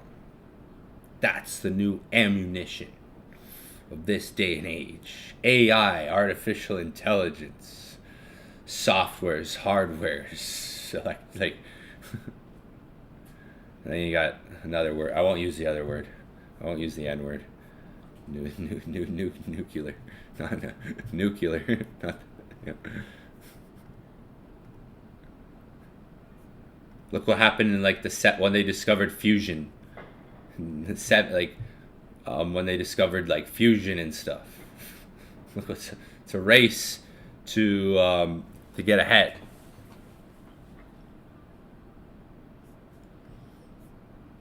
So for us gold traders, this is Goldman Sachs. It seems that Goldman Sachs is not popping any champagne corks quite yet. So there's nothing to sell. This is like all in uncertainty, more fear. Look at what it says at the end. That's funny. Yeah, we ain't popping any champagne yet. It's not the time. There's a time to live life. But right now it's the time to be locked in. This year is the time to just be locked in. There's a time to live life. Go have fun. Go live your best life. This is a year to be locked the fuck in. This next 2 years, even, like, fuck, the next 90 days, you gotta be locked in. Like, you gotta be locked the fuck in, like, this year. That's how you'll learn, too, and you'll experience, like, I know traders that aren't here from what happened in COVID. Traders that they didn't survive the COVID times, and they stopped trading. Like, this is gonna teach you a lot if you lock in and you learn this year. There's no, if Goldman Sachs isn't popping champagne corks quite yet, then you know it's not time to go have fun, travel, live your best life. You gotta lock in. Don't go to the club. Don't go outside. Recession's coming. I know some recession indicators. Just gotta go outside. Go to a club, and you'll see. Maybe in Miami. Miami's always living life. This ain't the time. This is the time to lock in. Because later on, everyone's going to be feeling it. If Goldman Sachs is out here saying we ain't popping champagne quite yet, or if they're saying that's what they're saying. Like, this is what this message kind of is. It's like, okay, we expect more damage, more safe haven, more demand. The best things right now are like gold mining companies, gold stocks, gold mining companies. Those are doing really well right now. Very well.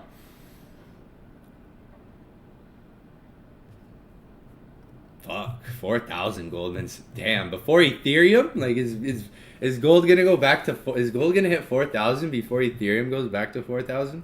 Like, damn, bro. Guess gold. Everyone was like Ethereum's the new, like Bitcoin's the new gold, digital gold. So what's Ethereum? Oil? Because the price was pretty weighted there for a while. It was like 1 Ethereum or 1 gold ounce, right?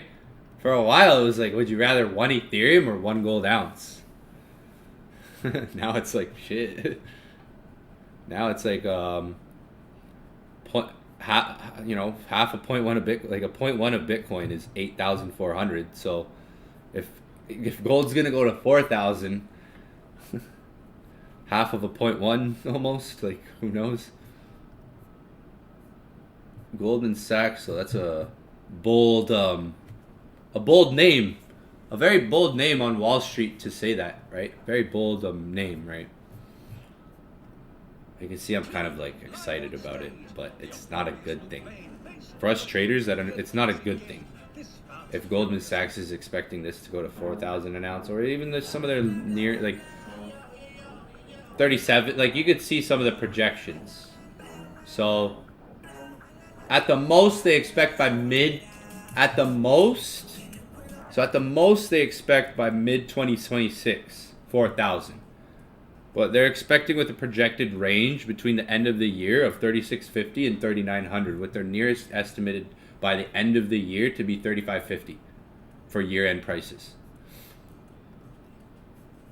So it's like they're kind of like max is like their max case long, like as far as it could go until mid 2026, 4,000. But within there, we see it going 3,550, 3,700.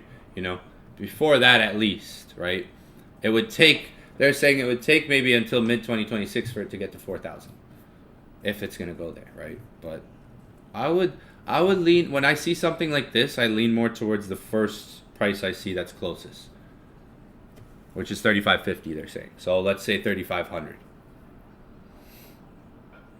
3,490 if we want. 3,490 if we wanted to.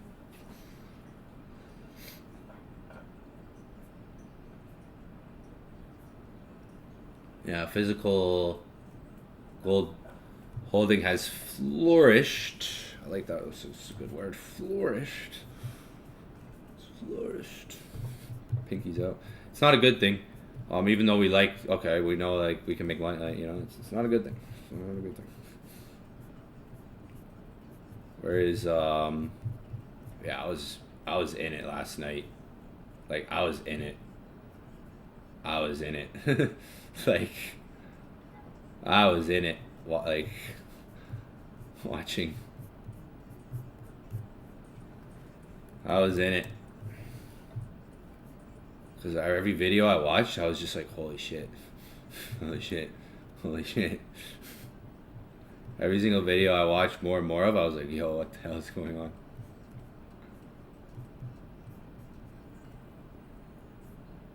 Gold demand. ETFs were not ETFs in the last year. They were not experiencing that much demand, but now they are. Gold was experiencing a lot of physical bar and coin demand. ETFs actually experienced some outflow, whereas physical. But right now, what this is saying is ETFs are experiencing a lot more inflow. And if that continues, because in the last year there was a lot of outflow for ETFs in gold. Maybe it went into some sources of wealth. Maybe it went into real estate. Maybe it went into stocks. Maybe it went into crypto. Maybe it went into physical, right? Central bank investments really, really increased, and they're saying that they're increasing again right now. So like, what it was saying in there in that other article, because I know central banks have been investing since the Ukraine and Russia war started. So since the Ukraine and Russia war begun, central banks have been buying gold. Now we have this trade war. Now we have another war going on, which is different. It's a war again. It's a war in spreadsheets, supply chains, all those things I mentioned, right? So what saying here is if what we're seeing, if more happens of like central banks continuing, more central bank demand, and then ETF inflows continue, it could just surge the price of gold even more. The stock market lost a lot of money. Where's maybe some of that money going to go? Like a lot of money went out of the stock market. Maybe, ties into gold. A wealth, when you have wealth, like if when a money cycle happens, one thing can go up and then things cycle into another thing and it cycles down. Right now, gold is going up. Stocks went down. A lot of that money in stocks probably went into gold. It might cycle out one day, go back into stocks. Stocks pump. It goes into Bitcoin. Bitcoin pumps. It goes into altcoins. Altcoin pump. It goes into meme coins. Meme coins pump. But right now it's a whole lot of other deals with treasuries, bonds, and debt, where the debt is owned in each country, because China owns stuff in the U.S. Like vice versa. So a lot of this goes into other sectors and factors of the markets with bonds, treasuries, where the debt is owned, who owns the debt. Biggest part is where it's owned as well. So there's a lot of wars. There's a lot of wars going on right now too. And Trump just kind of came in, I was pro on Trump with his crypto stuff, his idea to make things fair, like a golden age. But the guy kind of just came in overnight with a strong fist, revealed all his cards, not realizing how other countries have been working together for the last 20 years and maybe talking with each other. So it's overnight the guy just tried to come in and change everything and said, we're doing it my way and this is how it's gonna go. Meanwhile, there's still 75%, 80% of the world that might be against you, right? So it's the cards, he's revealed a lot of everything. What's next?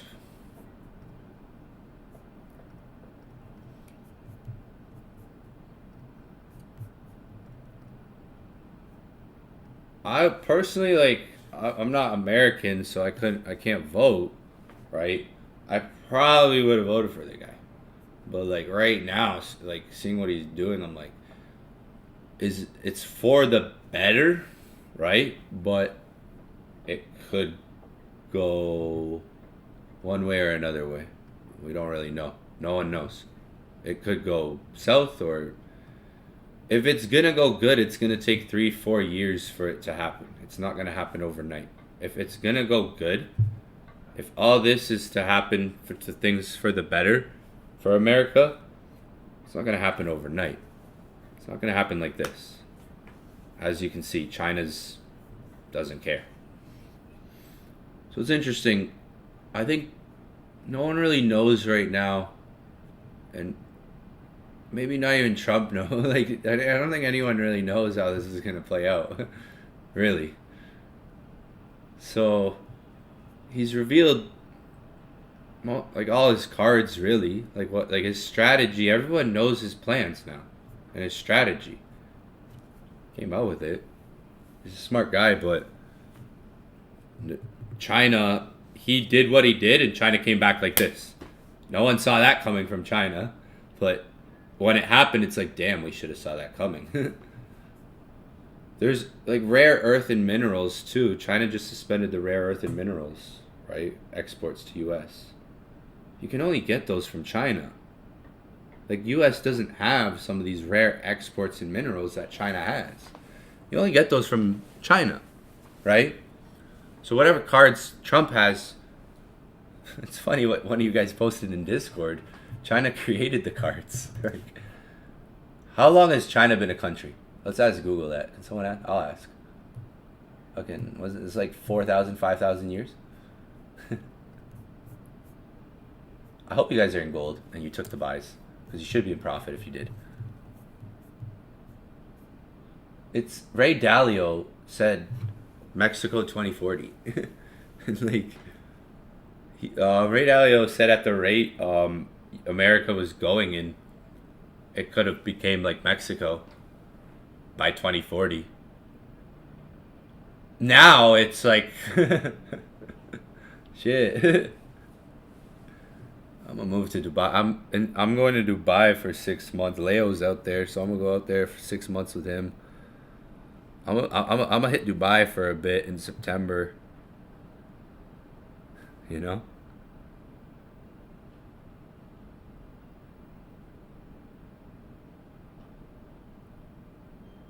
Get out of here. Never know. I'm gonna get out of North America for a bit. Never know. Never know. Never know. Hope for the best, prepare for the worst. I'm going to Dubai for 6 months. And then from there, I'll see where I go. Maybe US is like chill in Miami, but beyond candlesticks. Probably it looks good. I mean, it's from Japan, so hey, it was me. One of you guys posted something funny. I laughed when I saw that in Gold Squad. If you're in my inner circle, I laughed. If you want to be a part of my inner circle, join soon before I raise the price to $1,000. Because when you see what we're gonna have in May, it's gonna be fire. When all the stuff's done editing and I'm slow at making videos. My bad, but we have a lot. You guys will be excited for it. If you want to join my inner circle, I'm giving everybody one chance to join for lifetime access before I fully launch, because we're just on school. We just have some videos and stuff. It's all you guys that took advantage, good for you, because one day you'll be like, I'm happy I took advantage of the 550 one time. Because later on there'll be monthly stuff, like, and a higher one-time fee. So the people who got in for 550, it's that price for lifetime access. But people who come later, you're not gonna get the same benefits that the first people got that joined in school. That school's not gonna be there for everyone. That's just how I'm doing it. I'm a businessman, man. So the people who join, and we have a good amount of people that joined for that one-time fee, lifetime access. Those people who join that first are gonna get longer term benefits, lifetime, than anyone who joins when I launch it fully. When I launch it to the public, when I have a website, you guys don't have to DM me, and I got everything. You know, like when that's out, it's gonna be a different price. Because there's gonna be a lot more shit, and that's when I'm gonna have the schedule locked into. The schedule's gonna be like pre-London, New York, pre-London and New York, and then honestly, guys, I'm gonna just pop up anytime I kind of want and go live and be like, guys, I'm live right now because the market looks good, like I just did this morning, because I was like, shit, this looks like it's good. Because like with my flexibility, I can jump on it. If it's 10:30 at night and I see the charts look good, I'm gonna throw a link and be like, guys, I'm going live. It might be random, but it's like, yo, the markets look good right now. If the markets don't look good, won't be live. The markets are like, yo, we shouldn't even trade. The volatility has come down a bit. Volatility index has come down, which is good. Basically, when we look at this, anytime the volatility index has reached as high as it did recently, the volatility index spiked. Anytime volatility in US, there's volatility in the US. So anytime it's spiked to these levels, the world's been in a recession.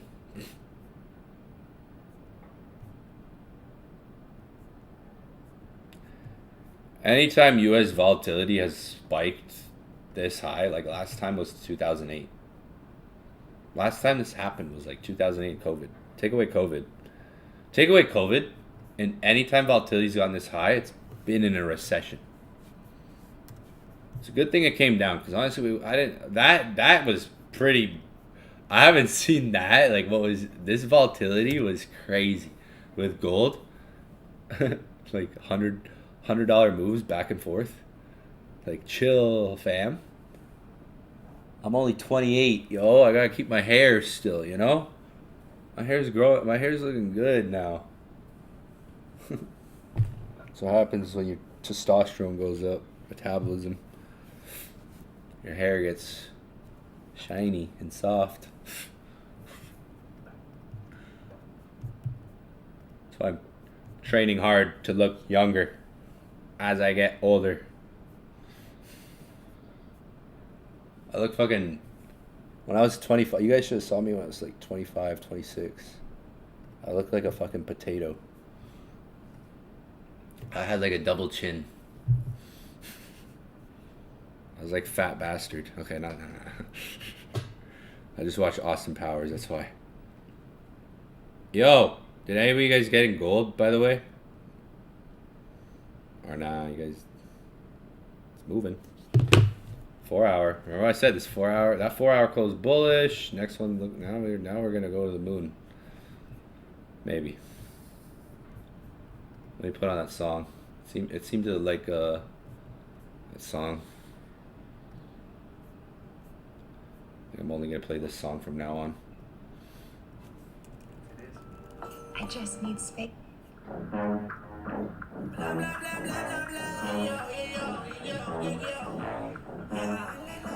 Fuck, I remember when this album came out. Holy. Wild times. Wild times.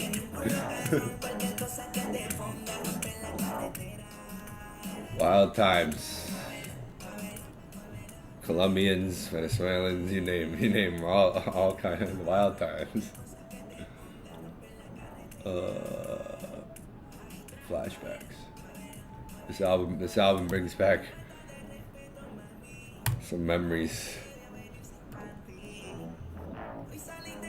Flashbacks, yeah. It's bad.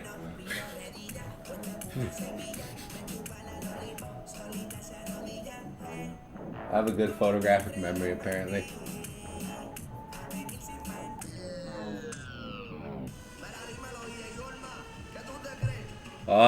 Yeah, gold. I'm gonna just hold for the day. I told you guys you could hold probably for like an hour, 56 minutes. Everything I said. 3,200's holding, so we're above 3,200. This 4 hour has 50 minutes. This 4 hour just closed, so we have a new 4 hour on Oanda. This one's important because it just opened as 4 hours. But when I look at this, I understand this has 4 hours. It could move in that 4 hours. And then it's like this one has 49 minutes till close. If this closes bullish, that's nice. The next one could go up. They kind of lean together. 4 hour, we're above 3,200. Like I said yesterday on Inner Circle, if you're in my Inner Circle, I said as long as we kind of maintain 3,200, that could be like the first floor to watch. If you got in gold, you should be in profit. Like, I mean, I'm gonna hold, guys, because that's just how I trade these types of setups. But you could scalp it, you could get out, call it a day, come back tonight. I'll be on tonight to look for other setups, or tomorrow to look for other setups too. You could close partials, leave like a little break even if you want. It's Monday. I'm going to be back on later and check out the markets later. Like, it's up to you. I'm going to hold for probably, what time is it? 2, 3, 4. I'm probably going to hold for 3 hours. Three more hours I'm going to hold. And see where it can go. If it goes to 32.20, like around 32.20, I'll close because I know how much I'll be up, and I'll close that. Yeah, if it pushes up to like 32.20, I'll close.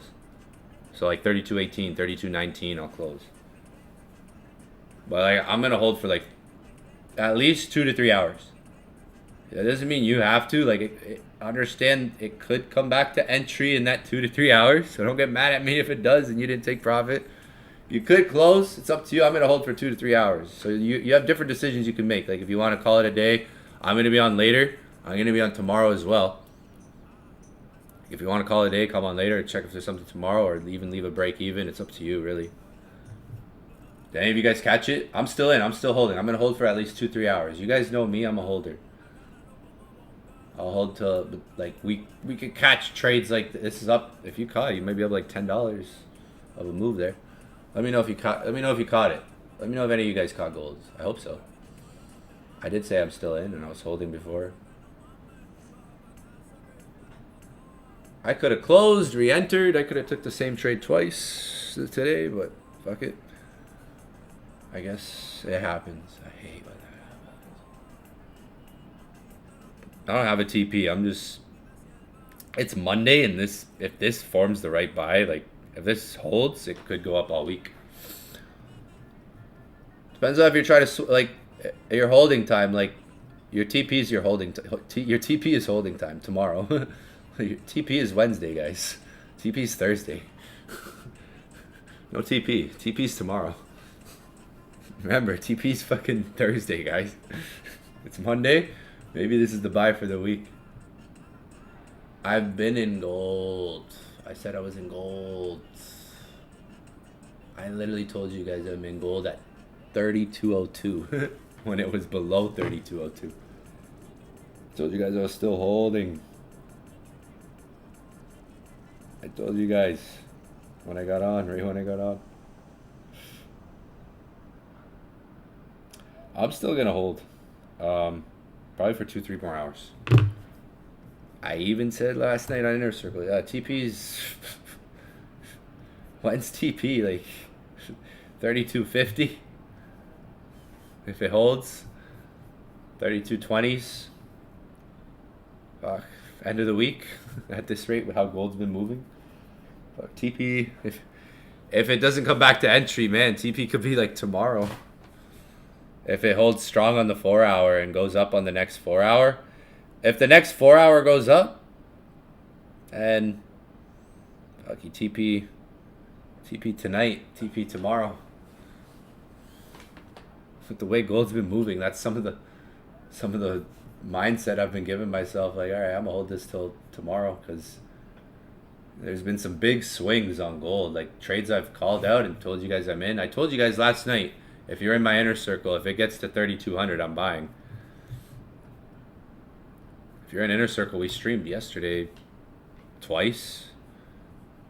So like 3-4 hours total yesterday we streamed. We streamed Saturday too, and I said if it hits 3,200, I'm gonna buy.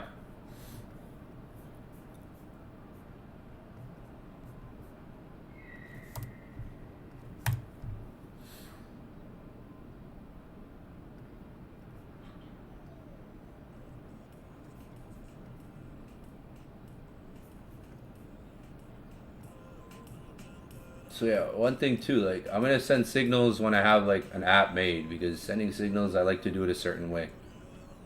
Because there's one thing being a trader for yourself, and then one thing sending signals. They're two jobs, right?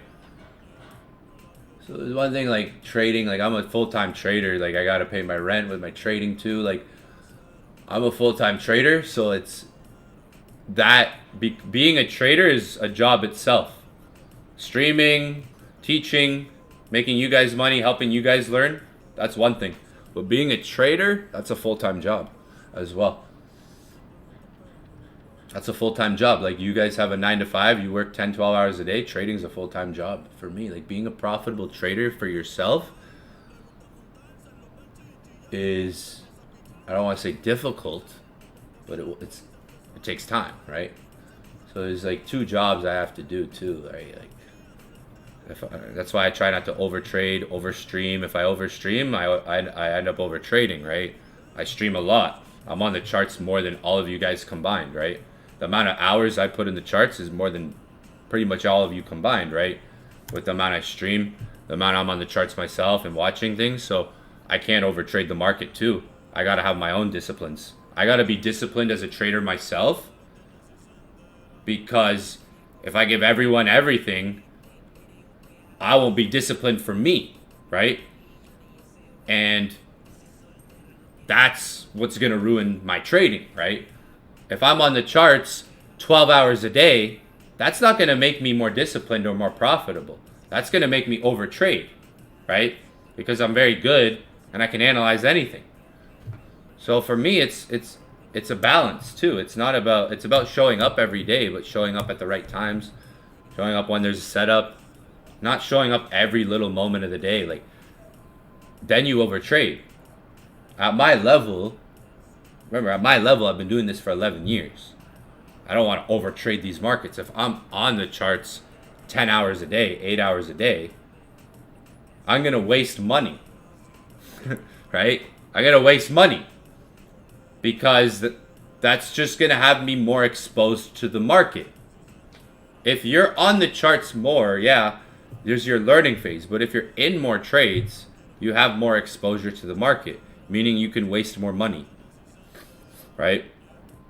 At my level, it's also about control, discipline, right? I got to be disciplined too for me, right? I can't be disciplined for everyone and not myself, right? Otherwise, then I'll go and that's what will make me lose my trading, right? Like my flow, my energy, my rhythm. If I'm just streaming 24/7, if I'm streaming 24/7, we're gonna overtrade. We're gonna take more losses. Simple as that. If you guys want to take more losses and more wins, then we stream 24/7. But I know the markets. I've sent signals before. I was 10 months in a row winning signals, right? There's a difference between sending signals and what I do with you guys. That's why there's not a lot of good signal senders out there. You guys see those only signals guy, FX Alex G? They fucking suck at sending signals. I could shit on them sending signals. Put me on there and I'll fucking I'll teach your group how to make real money in these markets and how to really trade. You guys see like only signals?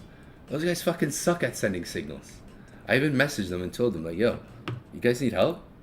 They fucking I saw their track record and I'm like, you have a $2 million account. You know, if I had a $2 million account, do you know where it would be at right now? Like, what are you guys doing wasting money like that?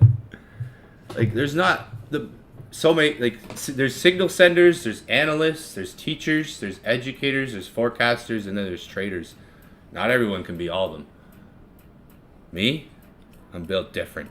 I can be all of them, all right? We're not the same level. I can be all of them. But all of them are, there's a fine balance in a way you got to approach all of them, right? Some people are really good at marking up arrows on the charts. Some people are really good at teaching. Some people are really just good at sending signals. Some people are just for their own, only good at trading for themselves. Like, they're not good at sending signals. They're not good at marking up charts for others. They do what they do for themselves, right? Yeah, those guys suck at sending signals, I'll admit. I was rooting for them because they're great marketers. But I was like, damn, bro. Because, like, they're sending signals how they trade. And there's a difference. You can't send signals how you trade. There's a huge difference between sending signals to make people profits, to make people money, and make sure they don't lose. Because when you're sending a signal, it's about not losing people money. That's the mentality you got to have. That's why I got hired to send signals by a company. I was paid to send signals by a company. Because I was really good at it and I was trusted at it. Because my mindset was, I'm not trying to make these people money. I don't want to lose them money. So if you ever see me not stream, ever see me not show up, it's because I'm being defensive. It's more defense than offense in this market. Yeah, they should give me that name. Give me the name Only Signals. Give me that. Give me that handle. Because when I'm making a Signals app, but it's paid for and everything already. It just takes time. I'm not making it myself. But you know, I put the moolah up for us. That'll be dope. A lot of stuff. You guys will eventually see my visions. I got go follow my new Instagram. I made a new Instagram. My page got shadow banned. My page got shadow banned, unfortunately. Before I was on the way to like 100K followers. I was gonna be on the way this year. We were gonna hit 60. And my page is shadow banned. Too many people have been reporting my account, trying to take my account down. Too many scammers. Mass report my account got mass reported. And when I changed my username, so I made a new account. I'm gonna be posting more lifestyle on this account. More just lifestyle, travel, a lot of stuff. I'm about to go to Mexico. Gonna post a bunch of content from there on here. It's not gonna be no education on here, just like more lifestyle, fun stuff. You guys will see. But go follow my Instagram right here. It's not verified, but that's me. Fucking, my page got shadow banned. It's been people that are pretending to be me, reporting my account, saying they're me, that I'm not me. Like, damn. Fucking haters. So I'm shadow banned now. On my main account, ecabs_ecabs. Sucks to suck, I guess. So, go follow my new account. Go follow my fitness journey, my travel journey. Oh, yeah, you can't log in there. Yeah, I can't click on these, because I guess you can't click on these. No. It's a venture, because life's an adventure. I get it.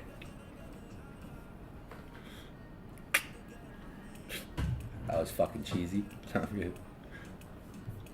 Are you guys in gold or what? Like, tell me you're in gold. Because I'm in a good mood. None of you guys tell me you're in gold. So you about to put me in a bad mood. About to put me in a bad mood. Don't tell me you guys ain't in gold. Or at least tell me you got in. Maybe a pip and dip or something. Give me a pip and dip or something. Give me something. Give me something, man. Come on.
These mother suckers didn't catch gold. Been warning them for 2 days.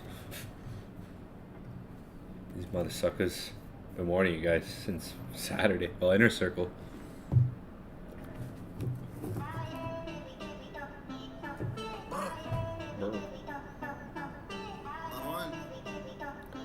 I don't know how you get fucking shadow banned, but I guess I did. I used to post a story and get like 6,000 to 8,000 views. Now these days I'll get like 2,000, 3,000. I'm like, what the heck? 4,000. What happened to my account? Losing followers. I realized I got fucking shadow banned.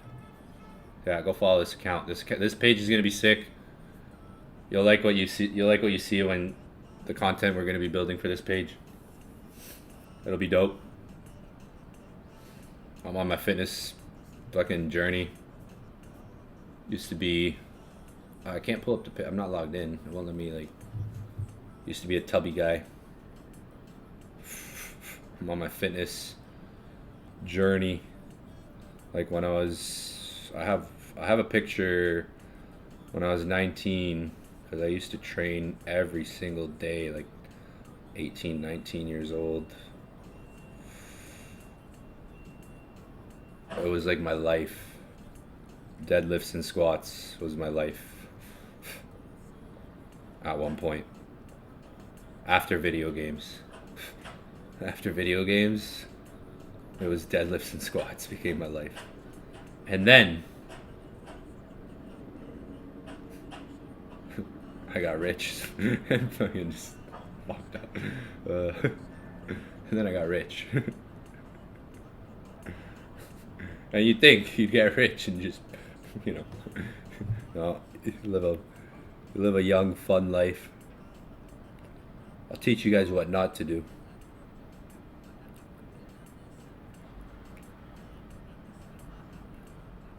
Teach you what not to do when you start making money, alright? Once you start making money, come to me. I'll mentor you. I'll be your Dr. Phil. Tell you what not to do. Yeah, this is me at my finest. This is me at my finest. Me at my finest days. 25, 20, 26, 26. My finest of days. $20,000 days on gold pretty much every day. Like,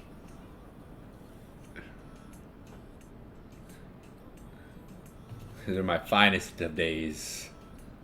Apparently I was cute. I'm like, what the fuck? I was like, look at me, I look fucking terrible. Why no one told me I was fat. And then everyone's like, oh, you were fine, you were average. I'm like, if that's average, then everyone's perception of average in this day and age is fat. So I was fucking fat. TP here. TP there. So I went from that. I don't know. I can't even click on this. Fuck. It won't let me, but you can go look yourself if you want. You don't have to. Lost 60 pounds. This was 60 pounds ago. Like, a lot of my weight's in my legs. I have big legs on my thighs. And apparently here. See it in the face. See it in the face. That's what the alcohol does right there. You can see I could smash 12 of those in a night. And then go have like 10 tequila shots afterwards. And then go to the next place. So those right there will do that to your face. Those right there. And tequila, because tequila is really sugary. So now if I drink, I make sure I run the next day. I run. Like, I make sure I wake up and run. If I ever drink, I'm running on the treadmill the next day. Fuck that shit. Now my face, like, it's so crazy. Well, if you stop drinking alcohol, like I stopped drinking alcohol, well, I was drinking consistently though. So, I mean, even if you drink once a week, it's still enough to add up. My face was like, I don't know if you can see the difference in my face. Like here, even this picture. That's from the alcohol. That's from drinking alcohol. Because when you drink alcohol, it goes to your liver, and then like anything else you eat after that just kind of sticks with you. So, stop drinking. I stopped drinking. And I think into like 3 months of not drinking, I started to notice. I was like, holy. Like my face was kind of changing. So then I went 8 months without drinking. The next time I drank, it was like a special occasion with a girl that I was with. So I was like, the next time I drank, it was like, okay, it was like a time where it was like worth it. I probably drank like 5 times. I can count now. I can literally count. Like, and remember the times I've drank in the last like 2 years. Basically, it's like poison. I realize poison your body, your brain. Like, it's basically like if you drink alcohol consistently, you'll basically create like a cloud on your brain. So there's like a fog on your brain, especially for a guy. You have your pineal gland too, the middle of your brain. So basically, like 3 months into not drinking, it was like just taking like something off my brain, like a fog.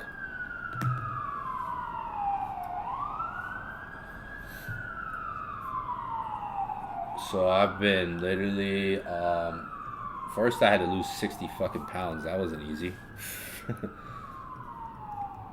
No one saw that part. That was eating cucumbers and chicken every day and ground beef. Some months it was hard because I was so used to carbs. So there would be months where I would just be like, I'm so hungry.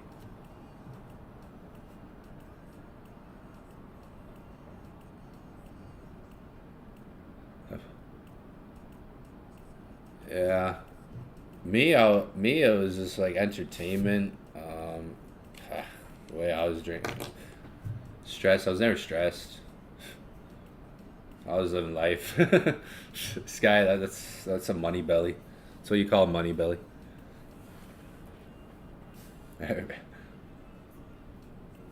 And then what changed my perspective one day is I live in a hotel. So I live in the Shangri-La. It's a 5-star hotel. It's nice here. It's really nice.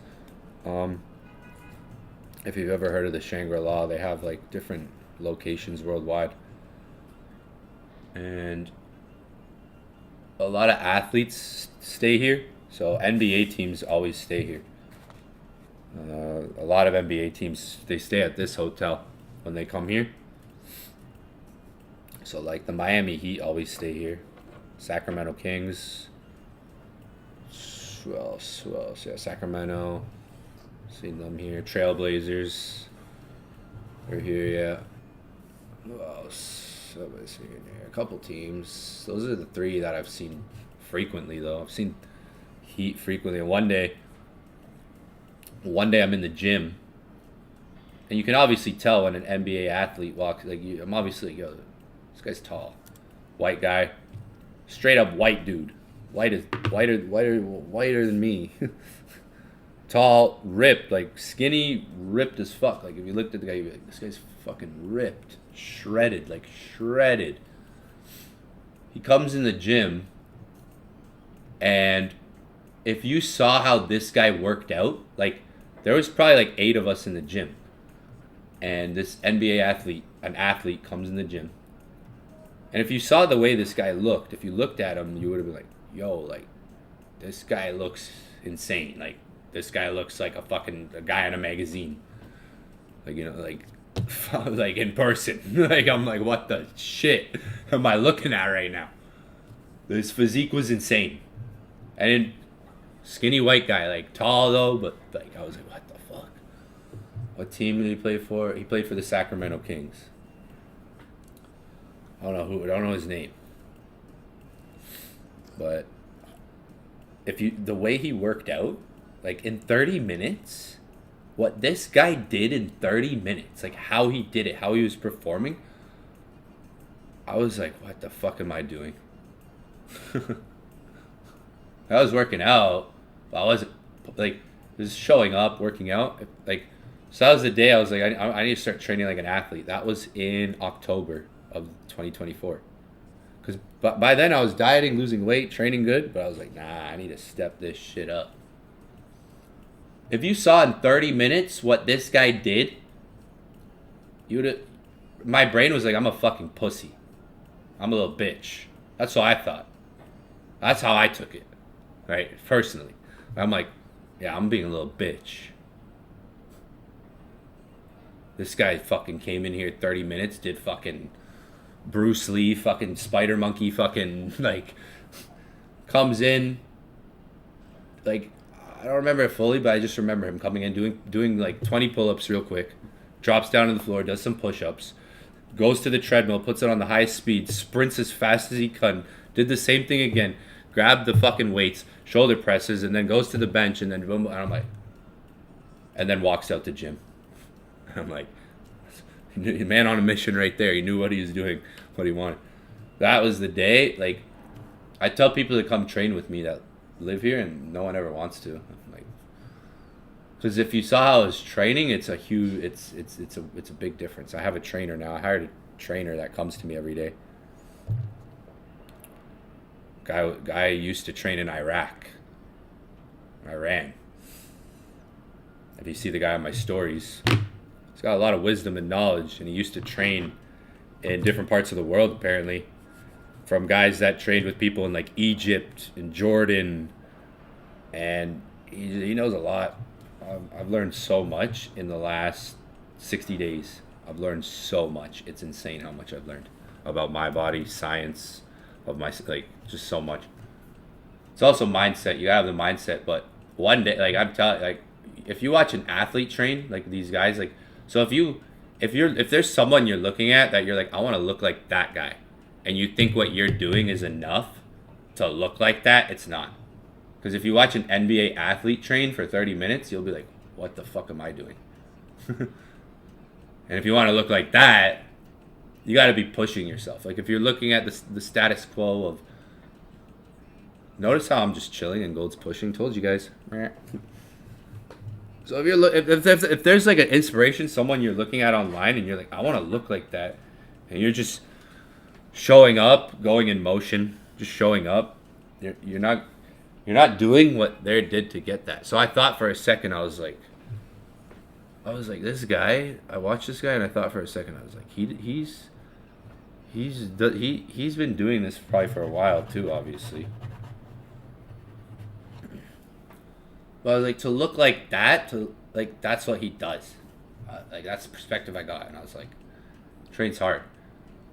And what I realized is like, I can achieve that in a shorter period of time if I have the right mindset, rather than half-assing for 3-4 years straight, or half-assing for a year.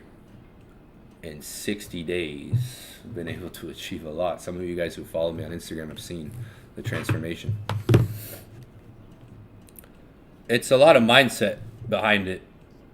It's a lot of mindset, science, body, and understanding yourself as well.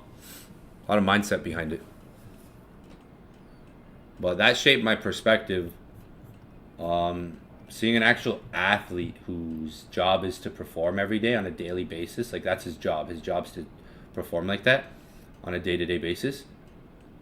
Seeing an NBA athlete train like that was literally, it was October. After October, November, like I started training. I took a big break in December because Christmas messed me up. I gotta remember Christmas next year. Damn, Christmas messed me up. I gained 20 pounds because of Christmas. TP tomorrow, like I said, TP tomorrow, It's TP Thursday if you want, or Wednesday. TP before Jerome Powell speaks. TP before Powell speaks. Christmas though, I gained 20 pounds. Like Christmas, I was so lean, and on the way to where I was going, Christmas, man, my mom made cake, cookies. I ate all that shit. I gained 20 pounds after Christmas. Like 3 weeks later, it hit me. I was like, by February, I was like, what just happened? So I went from 210. Right now, I went from 210 pounds to, right now I'm 155 pounds. But because of Christmas, I was 178, 180. So in after Christmas, that weight started coming. I was like, fuck, man. Fucking Christmas. Smooth sailings, we up. Smooth sailings now. Just broke the high. Break a structure. So we have a BOS here happening. If we close, we just broke structure. I'll be doing signals soon. Like, I'm getting a lot ready. You guys will see. I didn't realize how much work I have, but it's setting. I'm setting you guys up for lifetime access, right? So I didn't want you guys to have that stress either. That's why I gave, for those of you guys that are in Inner Circle, lifetime access, because I didn't want you guys to have that stress of, okay, monthly thing. One, there's a lot more coming later too.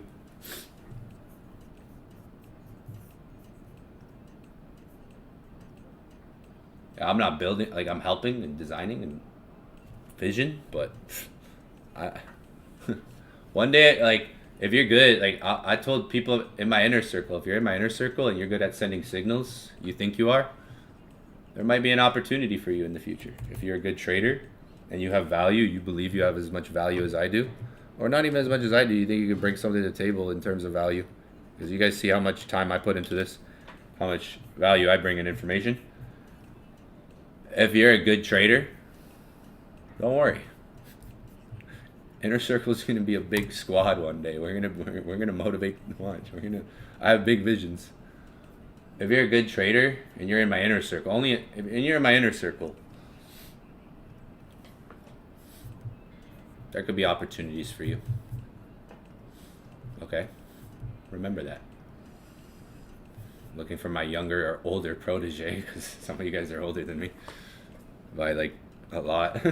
I realized some of you guys are like, I was like, damn, it's all good. Age shouldn't define you. Like, people, when you turn 30, when you turn 40, people will say, when someone turns 40, it's like, oh, they're so old. But when they die at 40, it's like, oh, they died young. They had so much more life to live. Right? If someone dies at 50, it's like, oh man, they still had so much more. They had still so much more time to live, right? Age is just a number, right? Look at Colonel Sanders when he fucking KFC, fucking Colonel Sanders, fucking KFC, man. We're some of us still eating that fried chicken.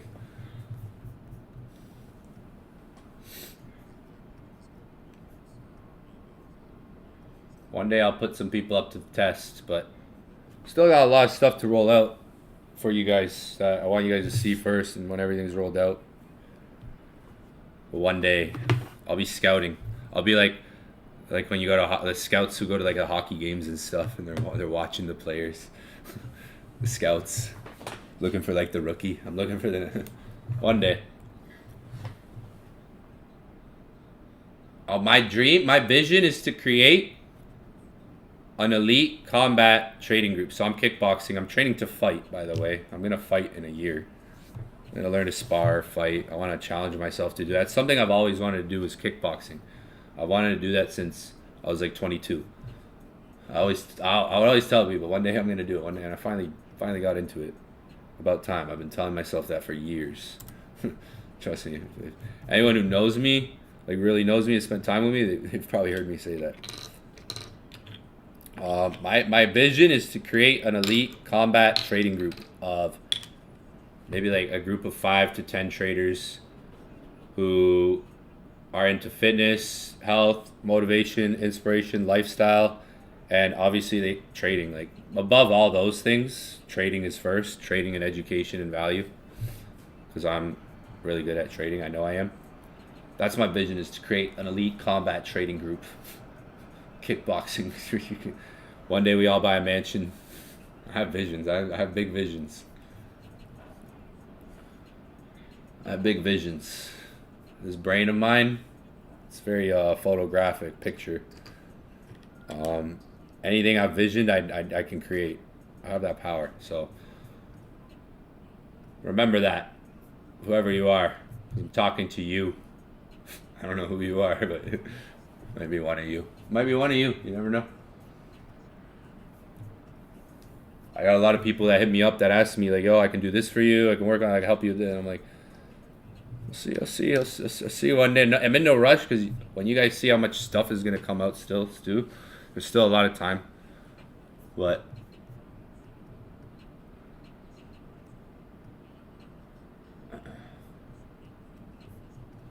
gold's just going. I gotta check I gotta see this. I haven't even looked. Yeah, it's coming up. 4 hour. I've been on. We've been on for like 3 hours. Damn. I just kind of popped up. Just threw the link out there. I don't know if I tagged everyone. 4 hours pushing. I could go back to the 20s. There's some resistance support here. It's like, remember what I was saying at 3,000? Remember I was saying if the hourly closes above 3,205, that's good for the hourly. Now it's this 3,215.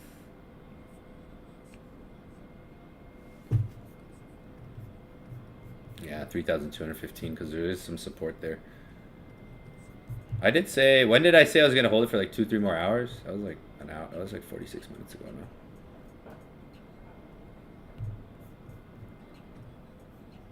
Silver. Oh, silver pushed up. Silver's interesting. I don't know. It's a high here. What's that? What is that? What's this? Up here now.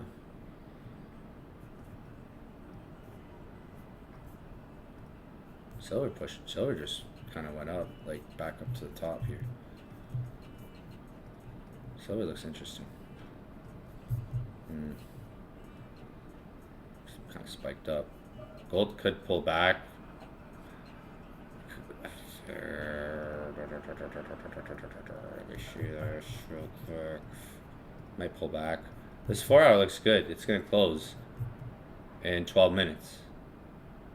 And the next one's still open on the Oanda one, still open for 3 hours. This 4 hour looks good. So this shows us 3 hours left on this candle, meaning there's more time for this one to move and maybe continue up or even pull back. But this one pulling back means the next one that opens could pull back but still turn green. Like, this one could still stay green as a bullish candle because it has 3 hours remaining on it.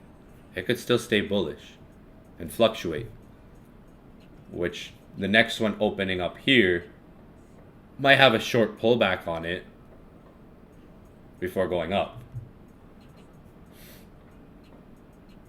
Something like this. Like, see this, like a wick. Like when you get when a candle opens, it usually doesn't always shoot up right away. It can have a pullback on it, maybe form a wick. 90% of your candles are going to have wicks on them, right? On both sides. It's very, yeah, like 90% plus of the time, there's going to be a candlestick wick on both sides of the candle. So this one, 11 minutes from now, is opening the next candle. It looks like this is going to close bullish, right? In 11 minutes. Meaning the next candle could have bullish momentum, right? There's 3 hours on the Oanda candle. Now, the next candle could have a pullback if we see fluctuations on that Oanda candle before going up even. There could be a wick that pulls back before pushing on the next candle if we're going to drive up on the next 4 hour.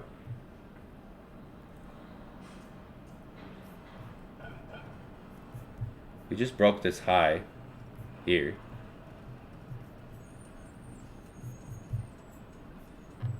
This probably pulled back in the beginning of the next candle's opening, but still could go bullish if we close bullish.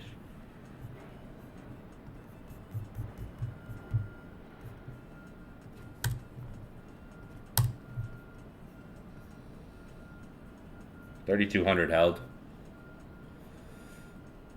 I did say I hold for like 2-3 more hours, like almost an hour ago. So I still got like an hour or two more. I want to see, like, it's 2 p.m. I want to see where it is in 2 hours.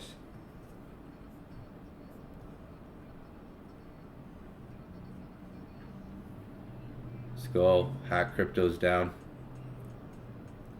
I'm listening. I'm listening.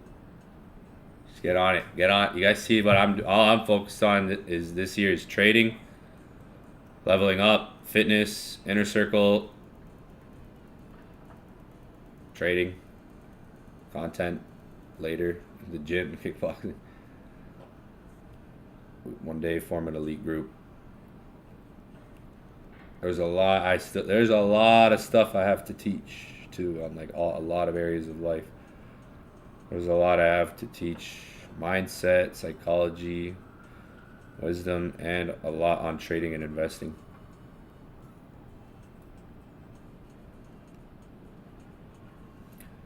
So I can only teach so much. That's why it needs to be every day. Like, it's lifetime, because like there's just too much to teach, too much to learn, too much knowledge I know. Too many experiences over the last 11 years. Some of them come back, you know. Some of them, it's like, some of the wisdom comes back and certain questions get asked too. Like, if you ask me a question, there's like, I can give you the brief answer, and then there's the Evan answer. It's like, I got Burger King ads. Damn. These ads. I don't even like watching sports anymore because it's just like commercials and ads.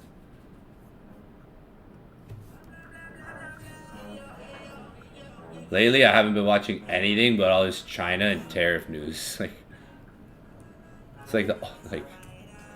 like the everyday movie that we're in, season 1. It's like an everyday movie, a different episode every day. That's all I've been watching.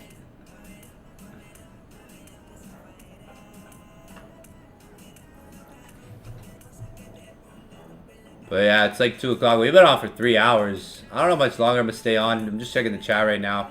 Might wrap it up in a bit.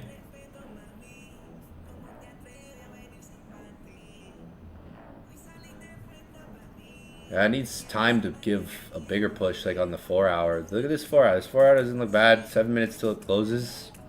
Maybe the next one gives some bullish momentum. It held this red candle, 3,200, some rejection. The only thing I could see happening at like the worst is if it wicks down first.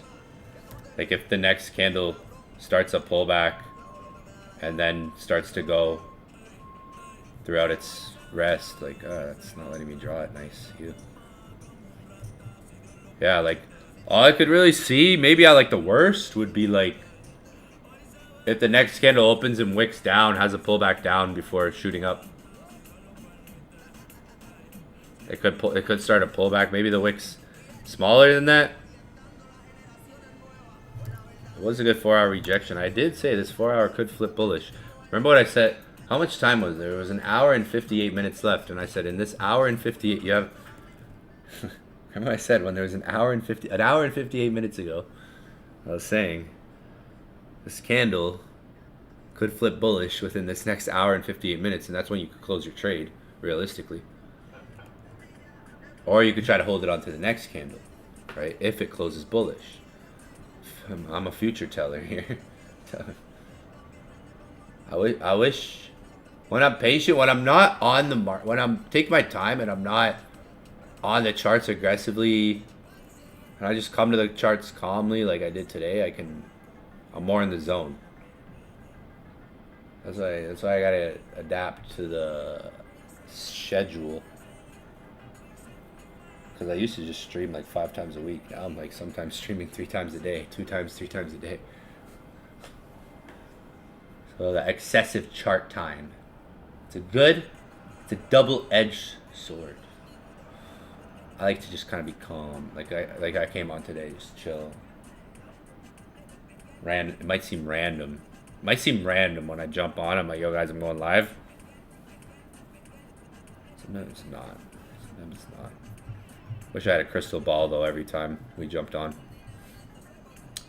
Remember like 2 hours ago, I was like, this candle, this one right here when it was red. Remember that? Remember when this one was like red? I was like, it could turn green. It has enough time to. That's pretty much, that's what I was saying. That's what you're taking your risk on that bet. I said bet, and I was like, I don't like to use that word, but that's like the risk. If you're looking at a situation like that where market's trading lower, there's this much time left on the candle, it's like, okay, I understand this candle is either going to go down or up in that amount of time. I'm really just trading this candlestick for what I see, the setup that I see. That's why I like using the whole numbers. They kind of give you, a good grounding point, a good floor. Might not always be perfect. It went $5 below pretty much.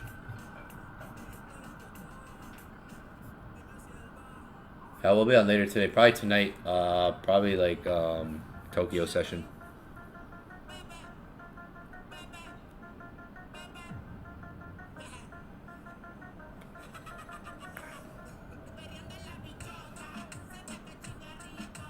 There's nothing really to look at because this candle closes in 3 minutes, so it's more just like the next 2 hours to 4 hours. The next candle. Well, 3 hours until this thing closes, right? So it's really just that next 2 to 3 hours if you're looking for more push up, which is going to be the next candlestick that opens before the market closes. If you're holding on to anything, like I said, I told you guys my plan a while ago. I'm gonna hold for 2-3 more hours. It's been an hour now, so maybe like an hour or 2 are left of holding time to see what price does. A little while ago I said I was going to hold for 2-3 more hours. Just because of the time of the candle, time of the day. That puts it at like 4 p.m. See where the market's at 4 p.m., 4:30 before it closes.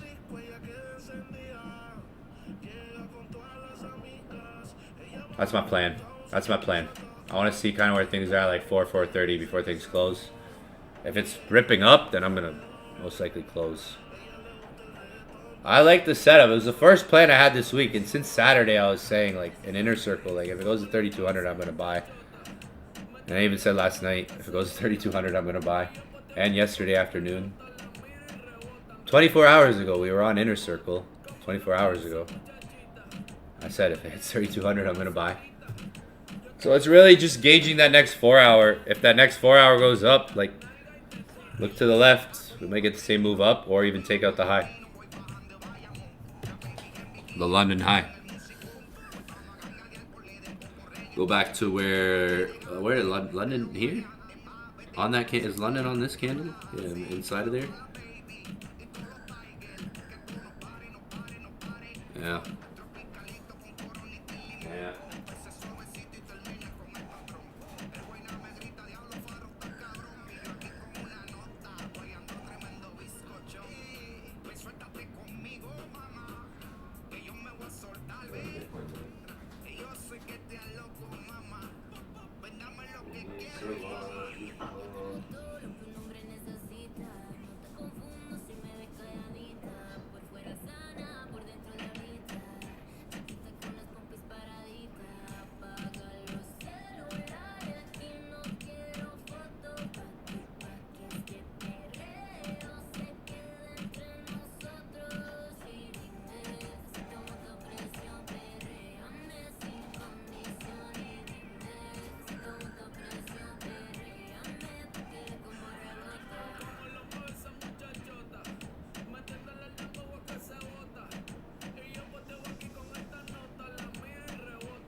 How are we looking?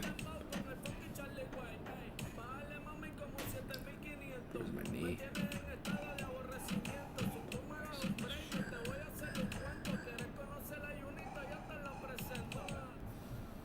Don't be scared. See how calm I am? I'm just talking to you guys, not even paying attention to the trade. Like...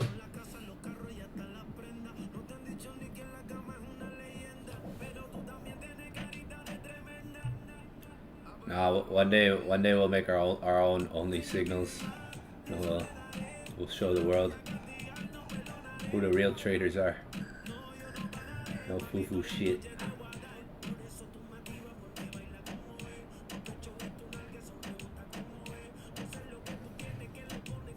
No fluff.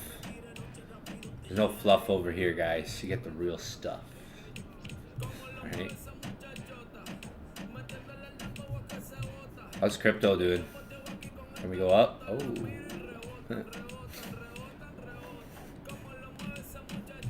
This week, how does this week do? Last week was a bullish week on Bitcoin.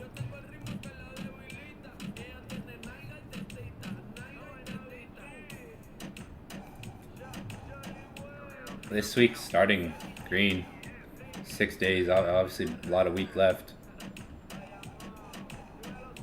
I'm wondering if we get a bit of a push up, like a bit of a extension on the week. A higher point made like last week. Last week we've touched the highest point of last week here. Pretty like last week has a high actually. So I'm wondering if this week takes out last week's high. Could try to wick down, like see what happens to the left over here. Maybe a similar price action happens where we push up on Bitcoin. Maybe a bit of an extension. Ethereum had a bullish close last week. First one since here. So if we're looking at Ethereum's little downfall, not a little downfall. Yeah, there's been some closes like this on ETH. A lot higher than where we are now. We got a bullish close on ETH last week, kind of like a doji. So this week's kind of giving a bit of bullish momentum from last week's reversal. The last week reversal candlestick here. All right. A lot of time on this week. Kind of push up. Could have some extension. We have a bullish close Last time we got one was here, and after that market rallied up but fell. Same thing here. Same type of candle. So we might get something like this. But obviously we're at a much lower point in the market where it's done this a couple times. 16 days on the month. So if this week pushes up, that gives less days on the month for the month to potentially give more of a green month, which we haven't had in a while on crypto here on Ethereum. 1, 2, 3, 4, 5 months down on ETH straight.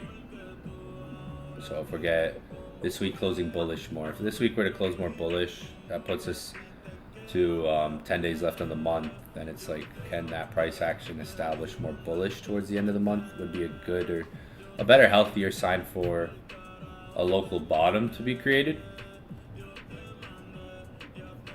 Still a good amount of time on the month. Bitcoin's obviously showing more momentum though on the green side. If you're looking at Bitcoin on the monthly candle, 16 days left. Right, if six days go by and we get some extension up, that puts more to the monthly candle. So we got 6 days left on this weekly. If this weekly can push up more, that leans more to the monthly, giving us maybe a green. We still have 16 days, a lot of time left there. But if this candle can close bullish on the monthly, that might be a bottom sign. Might be to bring us back to like the hundreds. It's still 16 days, so I don't want to be so optimistic with that yet. I just want to look, like, I think the weekly can push up, and if that pushes up, that's good. So it brings us closer to the end of the month, where we've been bearish for the last like 4 or 5 months on a lot of things. A lot of down. Oh, if we're wanting a bottom to come in, we gotta just see how the month closes. That's what we're thinking here with how price action looks. What's Solana at? 130. Even Solana monthly a bit healthier at the moment after dropping about 70%. Monthly's turning green. Same thing like Bitcoin. There's a stronger weekly bullish candle there on Solana. Engulfing right here. 120, 115. Somewhat, like price action looks nice here. Some accumulation, like where we broke structure, higher, broke these highs. We have this high here that it just took out. Price action from here looks like accumulation. Kind of like what happened over here. Low, high, low, high, low, high, low, high. Retracement up. This broke up. Monthly, still 16 days left. Crypto only needs like 3 days of that bullish really to have a strong bullish month. Like the whole 16 days don't need to go up. If the end of the month can finish strong, that's what's important. And like you have 16 days left, there could be 3 days. There could be a day that price pushes up $20. It's like huzzah. Out of those 16 days. That's what makes bullish market conditions too. The bearish last much longer. Bearish stages burn out and are slower and last longer. And they drag down lower. If the month turns, like all it would take is a couple of good days of price action to give a strong bullish close on the month. So what you see you're going to see a lot of short-term volatility still. We're going to keep dealing with short-term volatility in the markets with all these tariffs, trade war news. That's always going to create short-term volatility. We know for the longer scope what Bitcoin's going to do. We know what gold's doing, right? We see what gold's doing with price action over months, over the year. And it's even suggested that that's going to keep continuing by Goldman Sachs to $4,000 by the end of the year, mid next year. We've always looked at gold in that scope of like it's going to go up. It's going up the way it wants to. Makes sense why it's going up. Bitcoin, we know the scope long term. We know it's going to go up, right? Not financial advice here. This is all purely education, everything on this stream, right? It's a matter more of like when, and when it happens, it will go up fast. Now, the monthly is green. Bottom wicks there touched each other at 75,000 around there. Interesting price action we're seeing from a technical point of view. In the near term, what's going to cause flushes, volatility is news. There's going to be that near term, short term volatility. We know the longer scope of this thing wants to go up. It really looks like it's in an uptrend to me. If this is gold, or Euro USD per se, if this is a Euro USD chart, let's keep it as simple as that. If this is a Euro USD chart, and I was marking this up, analyzing this, obviously I know this isn't Euro USD. I understand it's completely something different from that, right?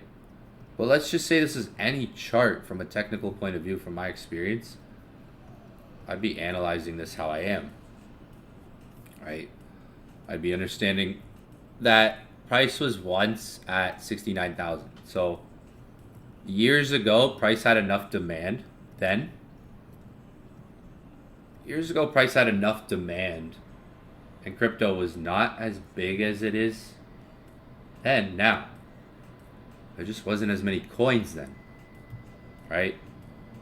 More money was put into what there was. There was this many coins, not this many coins being made every day. Money was put into where it was, but there was enough demand to drive it up to here. Crypto is not as big as it was then as it is now, okay? It's not as massively adopted globally now like it is then, okay?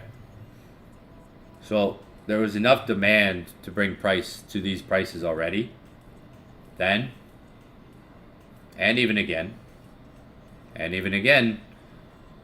was enough demand to bring price through there and up to here. So meaning there was buyers up here. There's buyers, there's people who bought up here. There's enough demand to bring it to all these prices. Through these prices back to them, okay? So there's obviously demand for this vehicle long term. Long term, there's demand for this vehicle. However you look at it, wherever it could go to, it's above these previous all-time highs. So on a technical, it's like, okay, we're above here. Doesn't mean in the near term there can't be other crises of volatility and spooks to the market, fear, uncertainty, and doubt. That plays a role to just, bring price back down to 80,000, the lower 70s, whatever. When we're looking at like the chart, 50,000 was pretty much where like the last bottom came in on Bitcoin. 100,000, 105,000. I could put a line at 100K. 50,000. Like if we go way back, obviously there's a bottom down here. But if we're looking at price, like you could see $50,000 is where this went up to the next high on Bitcoin, where the next high was created. Right here, where the most recent peak was created. That really came from $50,000 when you look here, because from 50K, the market was tapped and we went up and through there. 50,000 was where there was a lot of demand. So anywhere below, so no matter what, if Bitcoin drops to 60,000 today, it's going to be expensive. But anywhere below 75 and between 50,000 is going to be a lot of demand for this. If there's There's enough demand right now to hold it at 85 almost, above previous all-time highs. 450 Bitcoin come out a day to the network, to the market, how it's mined.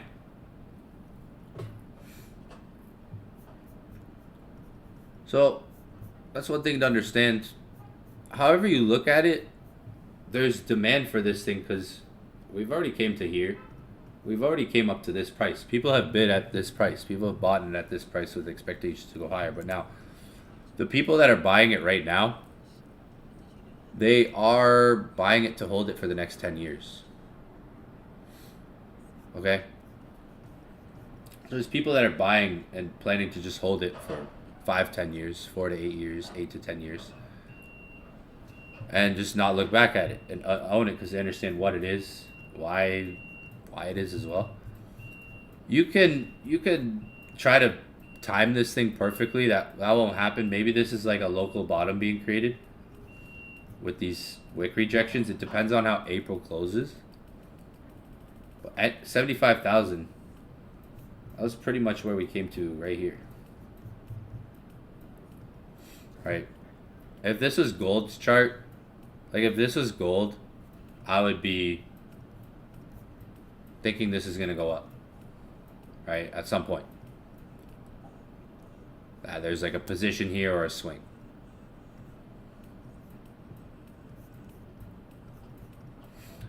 So we're still above, like think about like when we talk about gold, we're above this level as long as we stay above this level. Like we're above this, all of this. We're above this. I'm not saying it's just going to rip from here. We need to see how April closes. But anything really, if you're looking at where this came from, look at 50K, right? This is 50K. I'll take the camera off real quick. Look at $50,000. I put a line right at 50,000. We went up from 50,000 to 100K, above 100.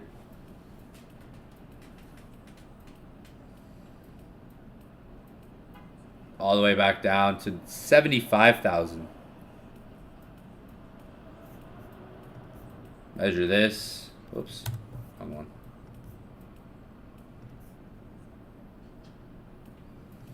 It's 50%. Retracement. Why is this? So from here to here, 50%'s been retraced, which has been a big drop in percentage. You would look at this like, damn, this dropped 32%, and it's at $85,000 almost a coin. So last time we dropped this much was over here, where we dropped about the same percentage. So if you look back over here, you can see from where it hit almost 75,000, 74,000 about, it went down to 50,000, and we ran up.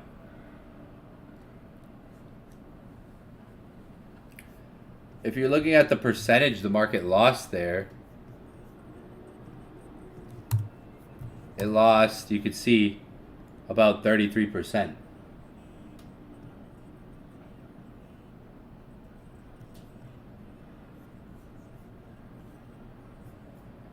I probably don't have it exactly marked at the high, but it looks like about 33% almost.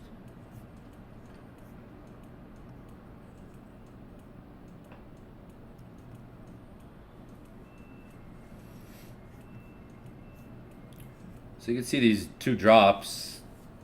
In the last year, since 2024, there was this drop, and now this drop, which are both the same percentage right now as it stands.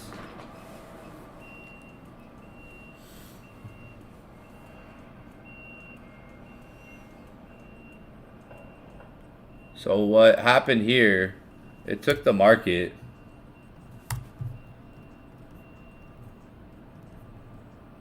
147 days to lose that percentage.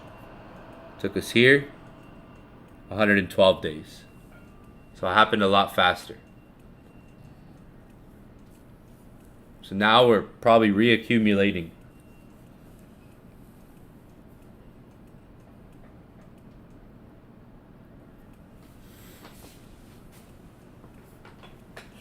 Eventually, there's going to be a month. There's only a couple times a year I get feelings like this. Probably like 3 to 5 times a year. Throughout my experience, I'll get feelings like this. And it only happens a couple times a year where I know something's coming. And my timing might not be perfect, but we're going to get there.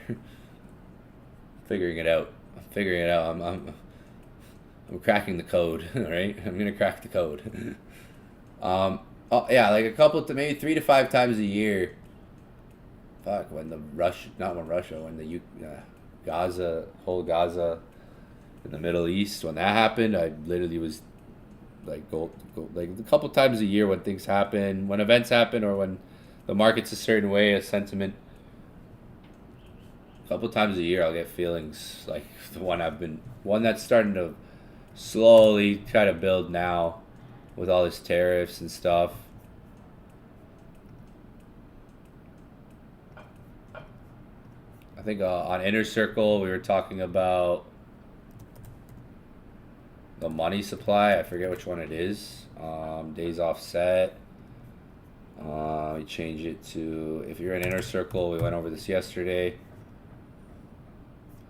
Have to go. Time frame were we on? Was it on yesterday? I forget what time frame. Was it monthly or weekly? It's probably weekly.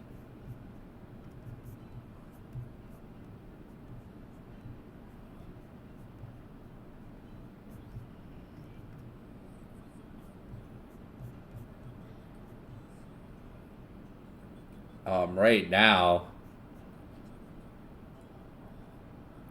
the global, so we were looking at this in Inner Circle. I think I did it right. It was 84.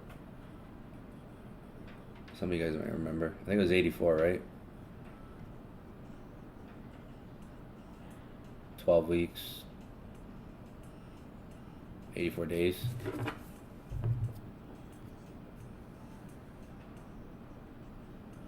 Right? Yeah, 84, 12 weeks.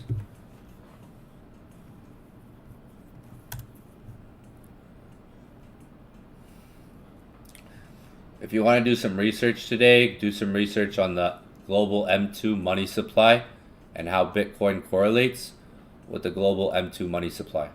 Okay? Right now, the global money supply jumped up to like 110. Well, now it's at 111. It's much ahead.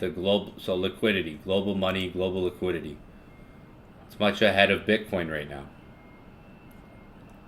So I've seen this for a long time. When you've been trading for 11 years and you've been in the market, you've seen this different times in different occasions.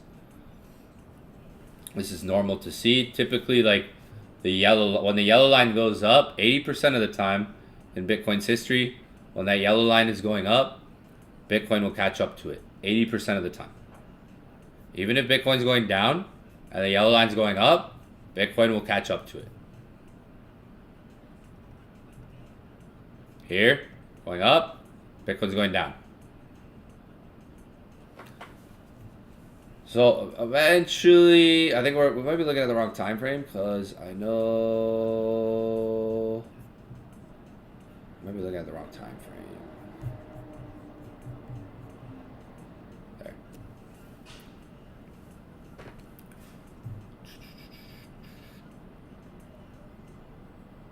We might be entering a phase, a banana zone eventually. One of these months. Because the dollar index just like went super down, right? The dollar index just crashed, basically. and that's why M2 global money supply went up.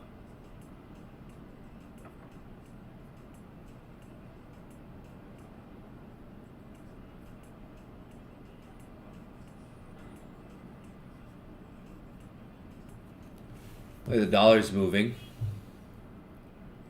There's more global liquidity.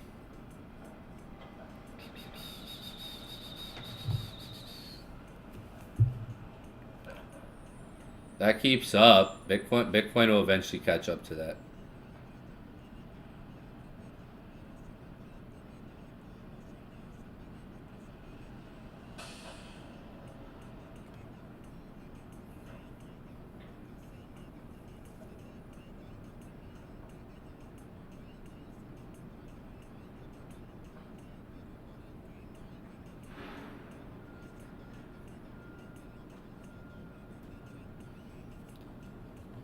You can go on Twitter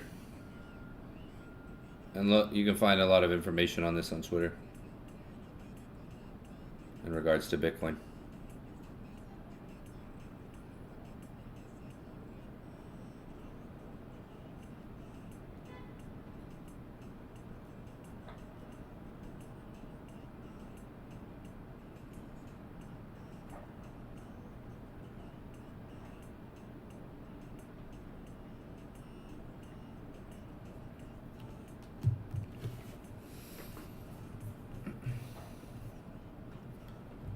Picture, where did I put it? I put it on my phone. I'm gonna wrap it up soon. I'm just looking for one more thing. Pretty much gonna wrap it up. We've been on for a while now. What's gold doing, guys? Gold pushing up. I hope it's pushing up still. I'm still holding. Told you guys I was just gonna follow my plan. But there was a good gold trade on this session. Caught it at 3,200. Gave us a good move. Now it's pulling back. Hopefully you guys secured something, but it could still, like I said, the candle is gonna open. Might pull, where's that candle? Like I said, this candle has 2 hours and 35 minutes on it. It could form a wick and still continue, like. But we caught 3,200. I did mention last night too. Wait for 3,200 for buys. Gave a nice move there. Could have got out. Like I said, it was up to you guys. If you got out or if you closed partials, leave to break even. My plan was just to hold for 2-3 hours. Still gonna hold for probably maybe the day. Still got like another 2 hours, 1 hour, 2 hours of holding time left to see where this is at. I'm looking for something. If I can't find it, I'll just pop it up later. Actually, I can't find it right now. Later, I'll bring up some stuff. I'm gonna be on later, do another session. We've been on for a while now, over 3 hours now. Hopefully, you guys are able to catch that gold trade. I ran down what it could do already. Like I said, this candle might continue, form a wick. Like I said, when we were in that trade, it was in profit. I'm going to come on later and look for other setups. I'm going to be on tomorrow and look for other setups. You know, that was one setup we took that I mentioned I was in. That was just one trade. We're going to be on later. We're going to be on tomorrow, so we can see what the markets are doing. What if I wish I knew what every candle was going to do, guys.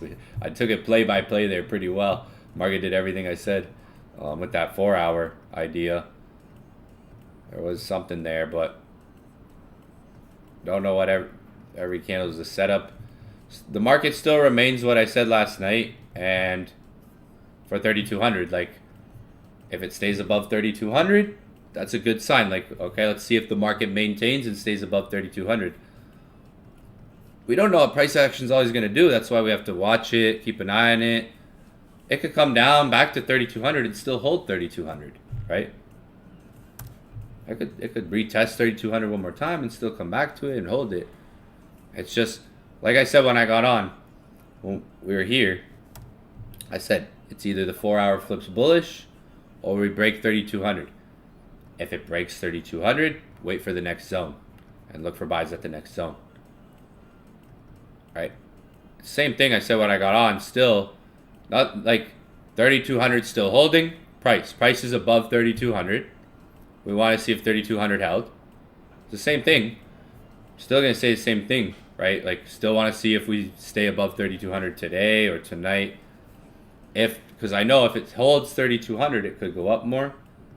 If it doesn't hold that 3,200, like let's say it breaks, closes below it, then it's really invalid. It's like, okay, the bigger move's invalid. We had a good move off of that. If it breaks 3,200, it's like, okay, wait for the next zone, wait for the next setup. But that's all. That's the first setup of the week, guys. I mentioned it. If you're in Inner Circle yesterday, last night, and even on Saturday, to wait for 3,200 to get hit. It took the most patience. It's usually the one that takes the most patience to wait for. But that's going to be it for today. We're going to be on later, and as well as tomorrow. So we're going to be on later. I'll catch everybody on the next session. We'll see. Still going to see how the market looks later. We still have all week. I mean, we're going to be on tonight to see like what it looks like. So there might be something else to look at tonight. Market might be in a different position, different spot. We'll see. We'll see.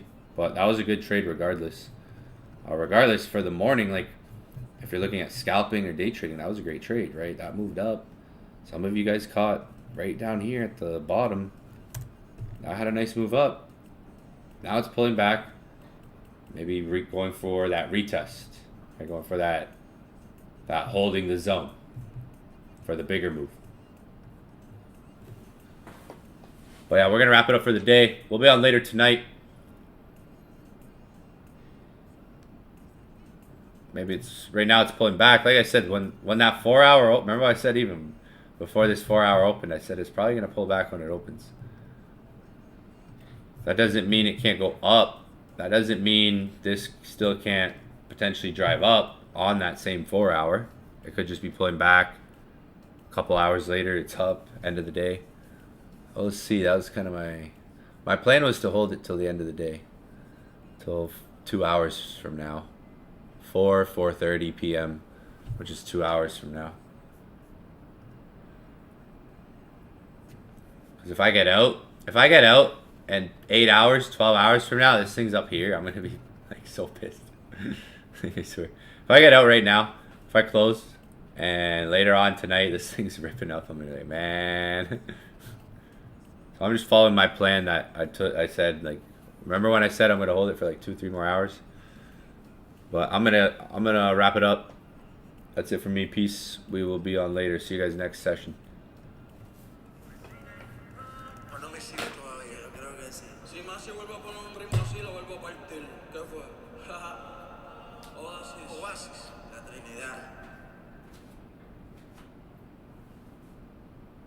Listen to shockingly good podcasts on the YouTube Music app.